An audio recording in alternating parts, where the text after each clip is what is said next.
ನನ್ನ ಭವಿಷ್ಯ ಭಾರತದ ಪ್ರಚಂಡ ಪುಟಾಣಿಗಳೇ ನಮಸ್ಕಾರ. ನಾನು ನಿಮ್ಮ ಬಾಲಾಜಿ ಕೃಷ್ಣನ್, ಅರ್ಥಶಾಸ್ತ್ರ ಉಪನ್ಯಾಸಕ. ಬನ್ನಿ ಕಲಿಯೋಣ, ನಲಿಯೋಣ, ಬೆಳೆಯೋಣ, ನವ ಕರ್ನಾಟಕದ ನಿರ್ಮಾಣ ಮಾಡೋಣ. ಇವತ್ತು ನಾವು ಕಲಿತಾ ಇರ್ತಕ್ಕಂತಹ ಪಾಠ ಯಾವುದು ಅಂದ್ರೆ ನಮ್ಮ ಅರ್ಥಶಾಸ್ತ್ರದ ನಮ್ಮ ಎಕನಾಮಿಕ್ಸಿನ ಸೆಕೆಂಡ್ PUCಯ ಪಾರ್ಟ್ ಬಿಯ ಮ್ಯಾಕ್ರೋ ಎಕನಾಮಿಕ್ಸಿನ ಮೊದಲನೆಯ ಚಾಪ್ಟರ್. ಆರ್ಡರ್ನ ಪ್ರಕಾರ ನೋಡೋದಾದ್ರೆ 6ನೆಯ chapter introduction to macroeconomics. ಏನು ಮ್ಯಾಕ್ರೋ ಎಕನಾಮಿಕ್ಸ್ ಅಂದ್ರೆ ಈ ಪಾಠದಲ್ಲಿ ಡಿಸ್ಟ್ರಿಬ್ಯೂಷನ್ ಆಫ್ ಮಾರ್ಕ್ಸ್ ಹೇಗೆ ಇರುತ್ತೆ, ಯಾವ ಯಾವ ಟಾಪಿಕ್ಗಳನ್ನೆಲ್ಲ ನಾವು ಕಲಿಬೇಕಾಗತ್ತೆ ನೋಡೋಣ ಬನ್ನಿ. ನಮ್ಮ ಇಂಟ್ರೊಡಕ್ಷನ್ ಟು ಮ್ಯಾಕ್ರೋ ಎಕನಾಮಿಕ್ಸ್ ನ ಡಿಸ್ಟ್ರಿಬ್ಯೂಷನ್ ಆಫ್ ಮಾರ್ಕ್ಸ್ ನೋಡೋದಾದ್ರೆ 1 ಮಾರ್ಕ್ 3 ಪ್ರಶ್ನೆ, 2 ಮಾರ್ಕ್ 1 ಪ್ರಶ್ನೆ, 4 ಮಾರ್ಕ್ ಇಲ್ಲೊಂದು ಸ್ಟಾರ್ ಮಾರ್ಕ್ ಹಾಕಿರ್ತೀನಿ. 1 ಪ್ರಶ್ನೆಯನ್ನ ಕೇಳುವಂತಹ ಚಾನ್ಸಸ್ ಇದೆ, ಸೊ 1 ಸಣ್ಣ ಸ್ಟಾರ್ ಮಾರ್ಕ್ ಕೊಟ್ಟಿರ್ತೀನಿ. 6 ಮಾರ್ಕ್ ಯಾವುದೇ ಪ್ರಶ್ನೆ ಕೂಡ ಕೇಳೋದಿಲ್ಲ. ಒಟ್ಟು ಈ ಪಾಠದಿಂದ 5 ಮಾರ್ಕ್ಸಿಗೆ ಫೈನಲ್ ಎಕ್ಸಾಮಿನೇಷನ್ಗೆ ಕೇಳ್ತಾನೆ. ಅಕಸ್ಮಾತ್ ಆಗಿ ಏನಾದ್ರೂ 4 ಮಾರ್ಕ್ ಪ್ರಶ್ನೆಯನ್ನ ಕೇಳೋದಾದ್ರೆ ಆಗ ಐದರ್ 1 ಮಾರ್ಕ್ ಅಥವಾ 2 ಮಾರ್ಕಿನಿಂದ ಅಷ್ಟು ಮಾರ್ಕ್ಸ್ ರೆಡ್ಯೂಸ್ ಆಗುತ್ತೆ. ಹಾಗಾದ್ರೆ ಈ ಟಾಪಿಕ್ಕಿನಲ್ಲಿ, ಈ ಚಾಪ್ಟರಿನಲ್ಲಿ ಯಾವ ಯಾವ ಟಾಪಿಕ್ಗಳನ್ನ, ಕಾನ್ಸೆಪ್ಟ್ಗಳನ್ನ ಕಲಿಬೇಕಾಗತ್ತೆ ನೋಡೋಣ ಬನ್ನಿ. Macro economics versus micro economics. ಮೊದಲಿಗೆ ಏನು ಮೈಕ್ರೋ ಎಕನಾಮಿಕ್ಸ್ ಅಂದ್ರೆ ನಾವು ನಮ್ಮ ಮೊದಲನೆಯ ಚಾಪ್ಟರ್ ನಲ್ಲಿ ಕೂಡ ಕಲ್ತಿದ್ದೀವಿ. ಯಾವುದೇ ಒಂದು ಅರ್ಥವ್ಯವಸ್ಥೆಯ ಸಣ್ಣ ಸಣ್ಣ ಯೂನಿಟ್ಗಳನ್ನ, ಇಂಡಿವಿಜುವಲ್ ಯೂನಿಟ್ಗಳನ್ನ ಸ್ಟಡಿ ಮಾಡಿದ್ರೆ ಅದಕ್ಕೆ ನಾವೇನಂತ ಕರಿತೀವಿ, ಮೈಕ್ರೋ ಎಕನಾಮಿಕ್ಸ್ ಅಂತ ಕರಿತೀವಿ. ಸೊ ಮೈಕ್ರೋ ಎಕನಾಮಿಕ್ಸ್ಗೆ ಪ್ರೈಸ್ ಥಿಯರಿ ಅನ್ನೋ ಹೆಸರು ಕೂಡ ಇದೆ. ಅದು individual demand, individual supply, individual income, individual prices, individual units ಗಳ ಬಗ್ಗೆ ಮಾತಾಡುತ್ತೆ.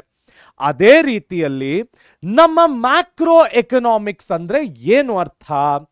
ಯಾವುದೇ ಒಂದು ಅರ್ಥವ್ಯವಸ್ಥೆಯಲ್ಲಿ, ಯಾವುದೇ ಒಂದು ಎಕಾನಮಿಯಲ್ಲಿ ನಾವು ಆ ಅರ್ಥವ್ಯವಸ್ಥೆಯನ್ನ, ಆ ಎಕಾನಮಿಯನ್ನ ಆಸ್ ಅ ಹೋಲ್ ಅಂದ್ರೆ ಒಂದು ಒಟ್ಟಾರೆ ವ್ಯವಸ್ಥೆಯಲ್ಲಿ ನೋಡಿ ಅದನ್ನ ಅರ್ಥ ಮಾಡ್ಕೊಳ್ಳೋದು, ಅದನ್ನ ಸ್ಟಡಿ ಮಾಡ್ತಕ್ಕಂತಹ ಪ್ರೊಸೀಜರಿಗೆ ನಾವೇನಂತ ಕರಿತೀವಿ, ಮ್ಯಾಕ್ರೋ ಎಕನಾಮಿಕ್ಸ್ ಅಂತ ಕರಿತೀವಿ. ಟೋಟಲ್ ಡಿಮಾಂಡ್ ಬಗ್ಗೆ ಓದೋದಾಗಿರ್ಬೋದು, ಟೋಟಲ್ ಸಪ್ಲೈ ಬಗ್ಗೆ ಓದೋದಾಗಿರ್ಬೋದು, ಟೋಟಲ್ ಪ್ರೈಸಸ್ ಬಗ್ಗೆ ಓದೋದಾಗಿರ್ಬೋದು, ಟೋಟಲ್ ಇನ್ಕಮ್ ಬಗ್ಗೆ ಓದೋದಾಗಿರ್ಬೋದು, ಎಂಪ್ಲಾಯ್ಮೆಂಟ್ ಬಗ್ಗೆ ಓದೋದಾಗಿರ್ಬೋದು, ಗವರ್ಮೆಂಟ್ ಬಜೆಟ್ಗಳ ಬಗ್ಗೆ ಓದೋದಾಗಿರ್ಬೋದು, ಫಾರಿನ್ ಟ್ರೇಡ್ ನ ಬಗ್ಗೆ ತಿಳ್ಕೊಳ್ಳೋದಾಗಿರ್ಬೋದು, ಇವೆಲ್ಲವೂ ಕೂಡ ಏನಾಗುತ್ತೆ, ಮ್ಯಾಕ್ರೋ ಎಕನಾಮಿಕ್ಸ್ ಆಗತ್ತೆ. So it focuses on aggregate indicators. ಏನು ಆಗ್ರಿಗೇಟ್ ಅನ್ನೋ ಪದದ ಅರ್ಥ? ಟೋಟಲ್. ಅದಕ್ಕೆ ನಾನು ಉಪಯೋಗಿಸಿದ್ದು total demand, total supply, total prices, total employment, total economy. So ಈ ರೀತಿ ಎಲ್ಲದರ ಆಗ್ರಿಗೇಟ್ಗಳ ಬಗ್ಗೆ, ಟೋಟಲ್ ನ ಬಗ್ಗೆ ಓದ್ತಕ್ಕಂತಹ ಪ್ರೊಸೀಜರಿಗೆ ನಾವೇನಂತ ಕರಿತೀವಿ, ಮ್ಯಾಕ್ರೋ ಇಕನಾಮಿಕ್ಸ್ ಅಂತ ಕರಿತೀವಿ. ಹಾಗಾದ್ರೆ it examines the national output, employment, inflation. It also analyses government policies affecting the entire economy. ಅದಕ್ಕೆ ನಾನು ಹೇಳಿದ್ದು ಗವರ್ಮೆಂಟ್ ಬಜೆಟ್ ನ ಬಗ್ಗೆ ಓದೋದಾಗಿರ್ಬೋದು, ಫಾರಿನ್ ಟ್ರೇಡ್ ನ ಬಗ್ಗೆ ಓದೋದಾಗಿರ್ಬೋದು, ಇವೆಲ್ಲವೂ ಎಲ್ಲಾಗತ್ತೆ, ಮ್ಯಾಕ್ರೋ ಎಕನಾಮಿಕ್ಸ್ ನಲ್ಲಾಗತ್ತೆ. ಇದನ್ನ ನಾವು ಎಂಪ್ಲಾಯ್ಮೆಂಟ್ ಥಿಯರಿ ಅಂತ ಕೂಡ ಕರೀಬಹುದು. ಸೊ ನಮ್ಮ ಮ್ಯಾಕ್ರೋ ಎಕನಾಮಿಕ್ಸ್ ಅನ್ನ ನಾವು ಎಂಪ್ಲಾಯ್ಮೆಂಟ್ ಥಿಯರಿ ಅಂತ ಕೂಡ ಕರೀಬಹುದು. ಮೈಕ್ರೋ ಎಕನಾಮಿಕ್ಸ್ ಅನ್ನ ನಾವು ಸಿಂಪಲ್ ಆಗಿ ಪ್ರೈಸ್ ಥಿಯರಿ ಅಂತ ಕೂಡ ಕರೀಬಹುದು. ಹಾಗಾದ್ರೆ ನೆಕ್ಸ್ಟ್ ಯಾವ ಟಾಪಿಕ್ ಕಲಿಯಕ್ಕೆ ಸಿಗತ್ತೆ ನೋಡೋಣ ಬನ್ನಿ. Key questions in macro economics. ಮೊದಲನೆಯದು ಪ್ರೈಸ್ ಲೆವೆಲ್ಸ್. ಏನು ಪ್ರೈಸ್ ಲೆವೆಲ್ಸ್? ಏನು ಮ್ಯಾಕ್ರೋ ಎಕನಾಮಿಕ್ಸ್ಗೂ ಪ್ರೈಸ್ ಲೆವೆಲ್ಸ್ಗೂ ಇರ್ತಕ್ಕಂತಹ ನಂಟು? Will prices as a whole rise or come down? What factors influences inflation or deflation in the economy? ಇವೆಲ್ಲ ಪ್ರಶ್ನೆಗಳಿಗೂ ಉತ್ತರ ಕೊಡ್ತಕ್ಕಂತಹ ಒಂದೇ ಒಂದು ಸಬ್ಜೆಕ್ಟ್ ಅಂದ್ರೆ ಅದು ನಮ್ಮ ಮ್ಯಾಕ್ರೋ ಎಕನಾಮಿಕ್ಸ್. ಒಂದು ಇಡೀ ಅರ್ಥವ್ಯವಸ್ಥೆಯನ್ನ ಹೇಗೆ ಸರಿದೂಗಿಸ್ಕೊಂಡು ಹೋಗ್ಬೇಕು, ಇಡೀ ಅರ್ಥವ್ಯವಸ್ಥೆಯಲ್ಲಿ ಆಗ್ತಕ್ಕಂತಹ ಪ್ರೈಸ್ಗಳಲ್ಲಿ, ಬೆಲೆಗಳಲ್ಲಿ ಆಗ್ತಕ್ಕಂತಹ ಬದಲಾವಣೆಗಳಿಗೆ ಯಾವ ಯಾವ ಪಾಲಿಸಿಗಳನ್ನ ತರಬೇಕು, ಯಾವ ಯಾವ ರೀತಿ ನಾವು ಇನ್ಫ್ಲೇಷನ್ ಅನ್ನ ಕಂಟ್ರೋಲ್ ಮಾಡಬೇಕು, ಡಿಫ್ಲೇಷನ್ ಅನ್ನ ಕಂಟ್ರೋಲ್ ಮಾಡಬೇಕು.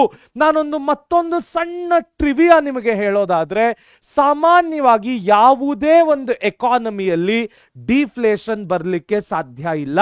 Inflation is an inevitable part.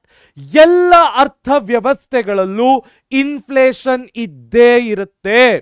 ಆದರೆ ಆ ಇನ್ಫ್ಲೇಷನ್ ಜಾಸ್ತಿ ಆಗದೆ ಇರೋ ಹಾಗೆ ನೋಡ್ಕೊಳ್ತಕ್ಕಂತಹ ಜವಾಬ್ದಾರಿ ಆ ದೇಶ ಆಡಳಿತ ಮಾಡ್ತಾ ಇರತಕ್ಕಂತಹ ಸರ್ಕಾರದ್ದಾಗಿರುತ್ತೆ.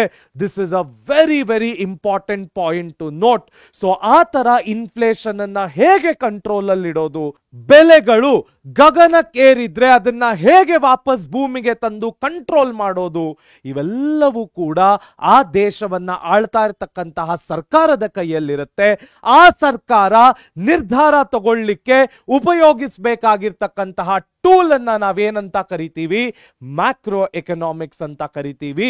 ಸೊ ಪ್ರೈಸ್ ಲೆವೆಲ್ಸಿಗೂ ಮ್ಯಾಕ್ರೋ ಎಕನಾಮಿಕ್ಸ್ಗೂ ಇರ್ತಕ್ಕಂತಹ ನಂಟು ಅತ್ಯದ್ಭುತವಾದ ನಂಟು.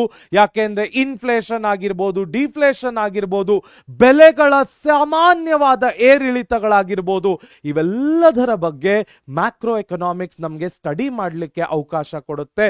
ನಾನು ಇದರ ಬಗ್ಗೆ ಒಂದು ಸಣ್ಣ ಕೇಸ್ ಸ್ಟಡಿ ಅಥವಾ ಲೈವ್ ಎಕ್ಸಾಂಪಲ್ ನಿಮಗೆ ಕೊಡೋದಾದ್ರೆ, ನಮ್ಮ ವೆರಿ ಓನ್ ಶ್ರೀಲಂಕಾ. 2 ಅಥವಾ 3 ವರ್ಷದ ಕೆಳಗೆ ನೀವು ಯೋಚನೆ ಮಾಡೋದಾದ್ರೆ, ನಮ್ಮ ವೆರಿ ಓನ್ ಶ್ರೀಲಂಕಾ.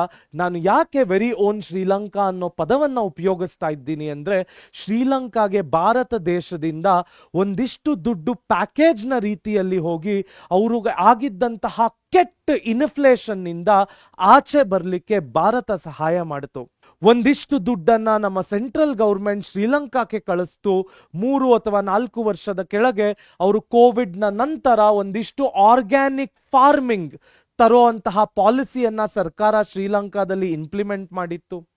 ಆದ್ರೆ ಆರ್ಗ್ಯಾನಿಕ್ ಫಾರ್ಮಿಂಗಿನಿಂದ ಅಲ್ಲಿನ ಫಾರ್ಮರ್ಸ್, ಅಲ್ಲಿನ ರೈತರು ಮುಂಚೆಯ ಹಾಗೆ ಬೆಳೆಗಳನ್ನ ತೆಗಿಲಿಕ್ಕೆ ಸಾಧ್ಯವಾಗಲಿಲ್ಲ.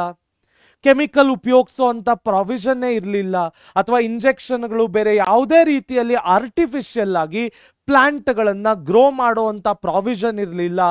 ಆರ್ಗ್ಯಾನಿಕ್ ಫಾರ್ಮಿಂಗ್ ಮುಖಾಂತರನೇ ಬೆಳೆಗಳನ್ನ ಬೆಳಿಬೇಕಾಗಿತ್ತು.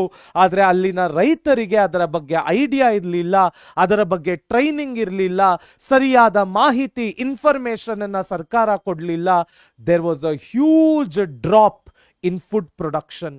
ನ್ಯಾಚುರಲ್ ಆಗಿ ಫುಡ್ ಪ್ರೊಡಕ್ಷನ್ ಡ್ರಾಪ್ ಆದಾಗ ಬೆಳೆಗಳು ಗಗನಕ್ಕೇರಿದ್ವು. ಪೆಟ್ರೋಲ್ ಬೆಲೆಗಳು, ಎಲ್ಲ ಬೆಲೆಗಳು ಗಗನಕ್ಕೇರಿದ್ವು. ಓವರ್ ನೈಟ್ ಶ್ರೀಲಂಕಾ ಅಪ್ರಾಕ್ಸಿಮೇಟ್ಲಿ 35% ಅಷ್ಟು ಇನ್ಫ್ಲೇಷನ್ ಅನ್ನ ಫೇಸ್ ಮಾಡಿತು.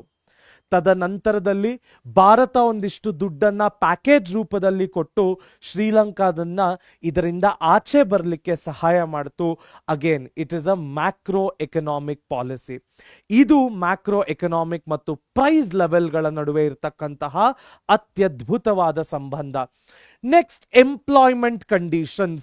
ಒಂದು ದೇಶದಲ್ಲಿ ಯಾವ ರೀತಿ ಯುವಕರಿಗೆ ಕೆಲಸ ಸಿಗ್ತಾ ಇದೆ, ಒಂದು ದೇಶದಲ್ಲಿ ಯಾವ ರೀತಿ ಲ್ಯಾಂಡ್, ಲೇಬರ್, ಕ್ಯಾಪಿಟಲ್ ಮತ್ತು ಎಲ್ಲ ಫ್ಯಾಕ್ಟರ್ಸ್ ಆಫ್ ಪ್ರೊಡಕ್ಷನ್ಗಳನ್ನ ನಾವು ಅಪ್ಲೈ ಮಾಡಿ ಮ್ಯಾಕ್ಸಿಮಮ್ ಪ್ರೊಡಕ್ಟಿವಿಟಿ ಆಚೆ ತೆಗಿತಾ ಇದೀವಿ ಅಂತಕ್ಕಂಥದ್ದಕ್ಕೆ ನಾವೇನಂತ ಕರಿತೀವಿ, ಎಂಪ್ಲಾಯ್ಮೆಂಟ್ ಕಂಡೀಷನ್ಸ್ ಅಂತ ಕರಿತೀವಿ. So is the employment condition of the country as a whole or of some of the sectors of the economy getting better or worsening. ಯಾವ ಸೆಕ್ಟರ್ಗಳಲ್ಲಿ ಕೆಲಸಗಳು ಬೆಟರ್ ಆಗ್ತಾ ಇವೆ, ಯಾವ ಸೆಕ್ಟರ್ಗಳಲ್ಲಿ ಲ್ಯಾಂಡ್ ಆಗಿರ್ಬೋದು, ಲೇಬರ್ ಆಗಿರ್ಬೋದು, ಕ್ಯಾಪಿಟಲ್ ಆಗಿರ್ಬೋದು, ಅಥವಾ ಯಾವುದೇ ಫ್ಯಾಕ್ಟರ್ಸ್ ಆಫ್ ಪ್ರೊಡಕ್ಷನ್ ಅನ್ನ ಅಪ್ಲೈ ಮಾಡಿದಾಗ ಮ್ಯಾಕ್ಸಿಮಮ್ ಪ್ರೊಡಕ್ಟಿವಿಟಿ ಬರ್ತಾ ಇದೆ, ಯಾವ ಕ್ಷೇತ್ರದಲ್ಲಿ ಯಾವುದಕ್ಕೂ ಪ್ರೊಡಕ್ಟಿವಿಟಿ ಕಾಣಿಸ್ತಾ ಇಲ್ಲ, ಇವೆಲ್ಲವನ್ನು ಸ್ಟಡಿ ಮಾಡಲಿಕ್ಕೆ ಹೆಲ್ಪ್ ಮಾಡ್ತಕ್ಕಂತಹ ಸಬ್ಜೆಕ್ಟ್, ಹೆಲ್ಪ್ ಮಾಡ್ತಕ್ಕಂತಹ ಟಾಪಿಕ್ ನಮ್ಮ ಮ್ಯಾಕ್ರೋ ಎಕನಾಮಿಕ್ಸ್. ಸೊ ಏನು is employment condition studying in macro economics ಅಂದ್ರೆ, ಯಾವುದೇ ಒಂದು ದೇಶದಲ್ಲಿ ಯಾವ ರೀತಿಯಲ್ಲಿ ಕೆಲಸಗಳು ಯುವಕರಿಗೆ ಸಿಗ್ತಾ ಇದೆ, ಯಾವ ರೀತಿಯಲ್ಲಿ ಲ್ಯಾಂಡ್, ಲೇಬರ್, ಕ್ಯಾಪಿಟಲ್ಗಳು ಅಪ್ಲೈ ಮಾಡಿದಾಗ ಪ್ರೊಡಕ್ಟಿವಿಟಿಯನ್ನ ಕೊಡ್ತಾ ಇದೆ, ಇದರ ಪಾಲಿಸಿಗಳು ಏನು, ಅದನ್ನ ಬೆಟರ್ ಮಾಡಲಿಕ್ಕೆ ಬೇಕಾಗಿರ್ತಕ್ಕಂಥ ಪಾಲಿಸಿಗಳೇನು, ಅದನ್ನ ಮತ್ತಷ್ಟು ಸುಧಾರಣೆ ಮಾಡಲಿಕ್ಕೆ ತಗೊಳ್ಬೇಕಾಗಿರ್ತಕ್ಕಂತಹ ಮೆಷರ್ಗಳೇನು, ಇವೆಲ್ಲವನ್ನು ನಾವು ಮ್ಯಾಕ್ರೋ ಎಕನಾಮಿಕ್ಸ್ ನಲ್ಲಿ ಕಲಿಬೇಕಾಗತ್ತೆ. ಹಲವಾರು ದೇಶಗಳಲ್ಲಿ ಕೆಲವು ಯುವಕರಿಗೆ ಕೆಲಸ ಇಲ್ಲದ ಪಕ್ಷದಲ್ಲಿ ಒಂದಿಷ್ಟು ಸೋಷಿಯಲ್ ಸೆಕ್ಯೂರಿಟಿ ಪ್ಯಾಕೇಜ್ ಅಂತ ಅನೌನ್ಸ್ ಮಾಡ್ತಾರೆ, ಅವರಿಗೆ ತಿಂಗಳಿಗೆ ಇಷ್ಟು ದುಡ್ಡು ಅಂತ ಕೊಡ್ತಾರೆ, ಅವರಿಗೆ ಒಂದು ಕೆಲಸ ಸಿಗುವ ತನಕ ಆ ದುಡ್ಡನ್ನು ಅವರು ಉಪಯೋಗಿಸಿಕೊಂಡು ಕೆಲಸಕ್ಕೆ ಬೇಕಾದಂತಹ ಸ್ಕಿಲ್ಗಳನ್ನ ಅಪ್ಗ್ರೇಡ್ ಮಾಡ್ಕೊಳ್ಬಹುದು. ಹಲವಾರು ದೇಶಗಳಲ್ಲಿ ಈ ಪ್ರಾವಿಷನ್ ಇದೆ. ನಮ್ಮ ದೇಶದಲ್ಲೂ ಕೂಡ ಹಲವಾರು ರಾಜ್ಯಗಳಲ್ಲಿ ಡಿಗ್ರಿ ಮಾಡಿದ ನಂತರ ಒಂದಿಷ್ಟು ದುಡ್ಡು ಕೊಡ್ತೀವಿ, ಡಿಪ್ಲೊಮೊ ಮಾಡಿದ ನಂತರ ತಿಂಗಳಿಗೆ ಒಂದಿಷ್ಟು ದುಡ್ಡನ್ನ ಕೊಡ್ತೀವಿ, ಕೆಲಸ ಸಿಗುವ ತನಕ ಒಂದಿಷ್ಟು ದುಡ್ಡನ್ನ ಕೊಡ್ತೀವಿ, ಈ ರೀತಿ ಪ್ಯಾಕೇಜ್ಗಳನ್ನ ಅನೌನ್ಸ್ ಮಾಡಿದ್ರು. ಇದು ಸಾಮಾನ್ಯವಾಗಿ ಹಲವಾರು ದೇಶಗಳಲ್ಲಿ ನಡೆಯುತ್ತೆ. ಇವೆಲ್ಲವನ್ನು ನಾವು ಯಾವುದರಲ್ಲಿ ಕಲಿಬಹುದು, ಯಾವುದರಲ್ಲಿ ಅನಾಲಿಸಿಸ್ ಮಾಡಬಹುದು, ಮ್ಯಾಕ್ರೋ ಎಕನಾಮಿಕ್ಸ್ ನಲ್ಲಿ ಅನಾಲಿಸಿಸ್ ಮಾಡಬಹುದು. ಸೊ ಈ ತರ ಯುವಕರಿಗೆ ದುಡ್ಡನ್ನ ಕೊಟ್ಟಾಗ ಅವರು ಅದನ್ನ ಮಿಸ್ಯೂಸ್ ಮಾಡಿಕೊಳ್ಳದ ಹಾಗೆ ಅವರ ಸ್ಕಿಲ್ಸ್ ಅನ್ನ ಅಪ್ಗ್ರೇಡ್ ಮಾಡಿಕೊಂಡ್ರೆ ಆ 3,000 ಸರ್ಕಾರದ ಕಡೆಯಿಂದ ಅವರಿಗೆ ಏನ್ ಬಂದಿರುತ್ತೆ, ನಾಳೆ ದಿನ ಅದೇ 3,000 ಟ್ಯಾಕ್ಸಿನ ರೂಪದಲ್ಲಿ ಲಕ್ಷಾಂತರ ರೂಪಾಯಿ ವಾಪಸ್ಸು ಸರ್ಕಾರದ ಬೊಕ್ಕಸಕ್ಕೆ ಸೇರುತ್ತೆ. ಆದರೆ ಆ ಯುವಕರು ಆ ದುಡ್ಡು ಏನು ಸರ್ಕಾರ ಕೊಡ್ತಾ ಇದೆ ಅದನ್ನ ರೈಟ್ಫುಲ್ಲಿ ಉಪಯೋಗಿಸ್ಕೊಳ್ಬೇಕು. ಯಾವ ಆಬ್ಜೆಕ್ಟಿವ್ಗಾಗಿ ಸರ್ಕಾರ ಆ ದುಡ್ಡನ್ನ ಕೊಡ್ತಾ ಇದೆ ಅದೇ ಆಬ್ಜೆಕ್ಟಿವ್ಗಾಗಿ ಆ ದುಡ್ಡನ್ನ ಉಪಯೋಗಿಸ್ಕೊಳ್ಬೇಕಾಗತ್ತೆ. Next, economic indicators. What would be the reasonable indicators to show that the economy is better or worse? ಅದು ಯಾವುದೇ ಇಂಡಿಕೇಟರ್ ಆಗಿರಬಹುದು. GDP, GNP, NDP, NNP, ನಮ್ಮ personal income, personal disposable income, per capita income, real income, nominal income, ಹೀಗೆ list ಅನ್ನ ಬರಿತಾ ಹೋದ್ರೆ ಹಲವಾರು economic ಇಂಡಿಕೇಟರ್ಗಳು ಸಿಗುತ್ತವೆ. ಇವೆಲ್ಲವನ್ನು ನಾವೆಲ್ಲಿ ಕಲಿತೀವಿ? ಮ್ಯಾಕ್ರೋ ಎಕನಾಮಿಕ್ಸ್ ನಲ್ಲಿ ಕಲಿತೀವಿ. ಏನು ಇವೆಲ್ಲವೂ? ಇದನ್ನ ನಮ್ಮ ಮುಂದಿನ ನ್ಯಾಷನಲ್ ಇನ್ಕಮ್ ಅಕೌಂಟಿಂಗ್ ಚಾಪ್ಟರ್ ಅಲ್ಲಿ ಡೀಟೇಲ್ ಆಗಿ ಕಲಿಯೋಣ. Next, state intervention. ಯಾವಾಗಲೂ ತಿಳ್ಕೊಳ್ಳಿ, ನಮ್ಮ ಎಕನಾಮಿಕ್ಸಿನಲ್ಲಿ ನಾವು ಎಲ್ಲೆಲ್ಲಿ ಸ್ಟೇಟ್ ಅನ್ನೋ ಪದವನ್ನ ಬಳಸಿರ್ತೇವೆ that is called government. So ಎಲ್ಲೆಲ್ಲಿ ನಾವು ಸ್ಟೇಟ್ ಅನ್ನೋ ಪದವನ್ನ ಬಳಸ್ತೇವೆ ಅಲ್ಲೆಲ್ಲ ನಾವು ಗವರ್ಮೆಂಟ್ ಅಂತ ಹೇಳಲಿಕ್ಕೆ ಪ್ರಯತ್ನ ಮಾಡ್ತಾ ಇದ್ದೇವೆ. ಸೊ ಸ್ಟೇಟ್ ಇಂಟರ್ವೆನ್ಷನ್ ಅಂದ್ರೆ ಏನು ಅರ್ಥ? What steps if any can the state take or people ask for in order to improve the state of the economy? ಒಂದು ದೇಶದಲ್ಲಿ ಒಂದು ಸರ್ಕಾರ ಯಾವ ಮೆಷರ್ಗಳನ್ನ ದೇಶದ ಬಲವರ್ಧನೆಗೋಸ್ಕರ, ದೇಶದ ಬೆಳವಣಿಗೆಗೋಸ್ಕರ ತೆಗೆದುಕೊಳ್ಳಬೇಕಾಗತ್ತೆ. ಒಂದು ದೇಶದಲ್ಲಿ ಯಾವ ಮೆಷರ್ಗಳನ್ನ ಸರ್ಕಾರ ತಗೊಳ್ಬೇಕು ಅಂತ ಜನರು ಸರ್ಕಾರದ ಬಳಿ ಕೇಳಬೇಕಾಗತ್ತೆ. ಇವೆಲ್ಲವನ್ನು ಕೂಡ ನಾವು ಮ್ಯಾಕ್ರೋ ಎಕನಾಮಿಕ್ಸ್ ನಲ್ಲಿ ಕಲಿಬಹುದು. ಅದನ್ನ ನಾವೇನಂತ ಕರಿತೀವಿ? ಸ್ಟೇಟ್ ಇಂಟರ್ವೆನ್ಷನ್ ಅಂತೀವಿ. ಹಾಗಾದ್ರೆ ನೆಕ್ಸ್ಟ್ ಯಾವ ಟಾಪಿಕ್ ಕಲಿಯಕ್ಕೆ ಸಿಗತ್ತೆ ನೋಡೋಣ ಬನ್ನಿ. The simplified approach in macro economics, representative good. ಏನು ರೆಪ್ರೆಸೆಂಟೇಟಿವ್ ಗೂಡ್ ಅಂದ್ರೆ? Macroeconomics simplifies analysis by focusing on a single imaginary commodity that represents all goods and services in the economy. ಏನು ಇದು simplified approach macroeconomics representative good ಅಂದ್ರೆ, ನಮ್ಮ ದೇಶದಲ್ಲಿ ಅಥವಾ ಯಾವುದೇ ದೇಶದಲ್ಲಾಗಿರ್ಬೋದು, ಎಲ್ಲೆಲ್ಲಿ ಮ್ಯಾಕ್ರೋ ಎಕನಾಮಿಕ್ ಪಾಲಿಸಿಗಳನ್ನ ಸರ್ಕಾರ ರೂಪಿಸುತ್ತೆ ಆ ತರಹದ ಜಾಗಗಳಲ್ಲಿ ಸಾಮಾನ್ಯವಾಗಿ ಅವರು ಹೇಗೆ ಇನ್ಫ್ಲೇಷನ್ ಅನ್ನ ಕ್ಯಾಲ್ಕ್ಯುಲೇಟ್ ಮಾಡ್ತಾರೆ, ಅಥವಾ ಒಂದು ದೇಶದ ಆರ್ಥಿಕ ಅಭಿವೃದ್ಧಿಯನ್ನ ಯಾವ ಒಂದು ಬೇಸ್ ಇಟ್ಕೊಂಡು ಕ್ಯಾಲ್ಕ್ಯುಲೇಟ್ ಮಾಡ್ತಾರೆ, ಆ ನಂಬರ್ಗಳ ಅರೈವಲ್ ಹೇಗೆ ಆಗತ್ವೆ, ದಟ್ ಇಸ್ ಕಾಲ್ಡ್ ರೆಪ್ರೆಸೆಂಟೇಟಿವ್ ಗೂಡ್.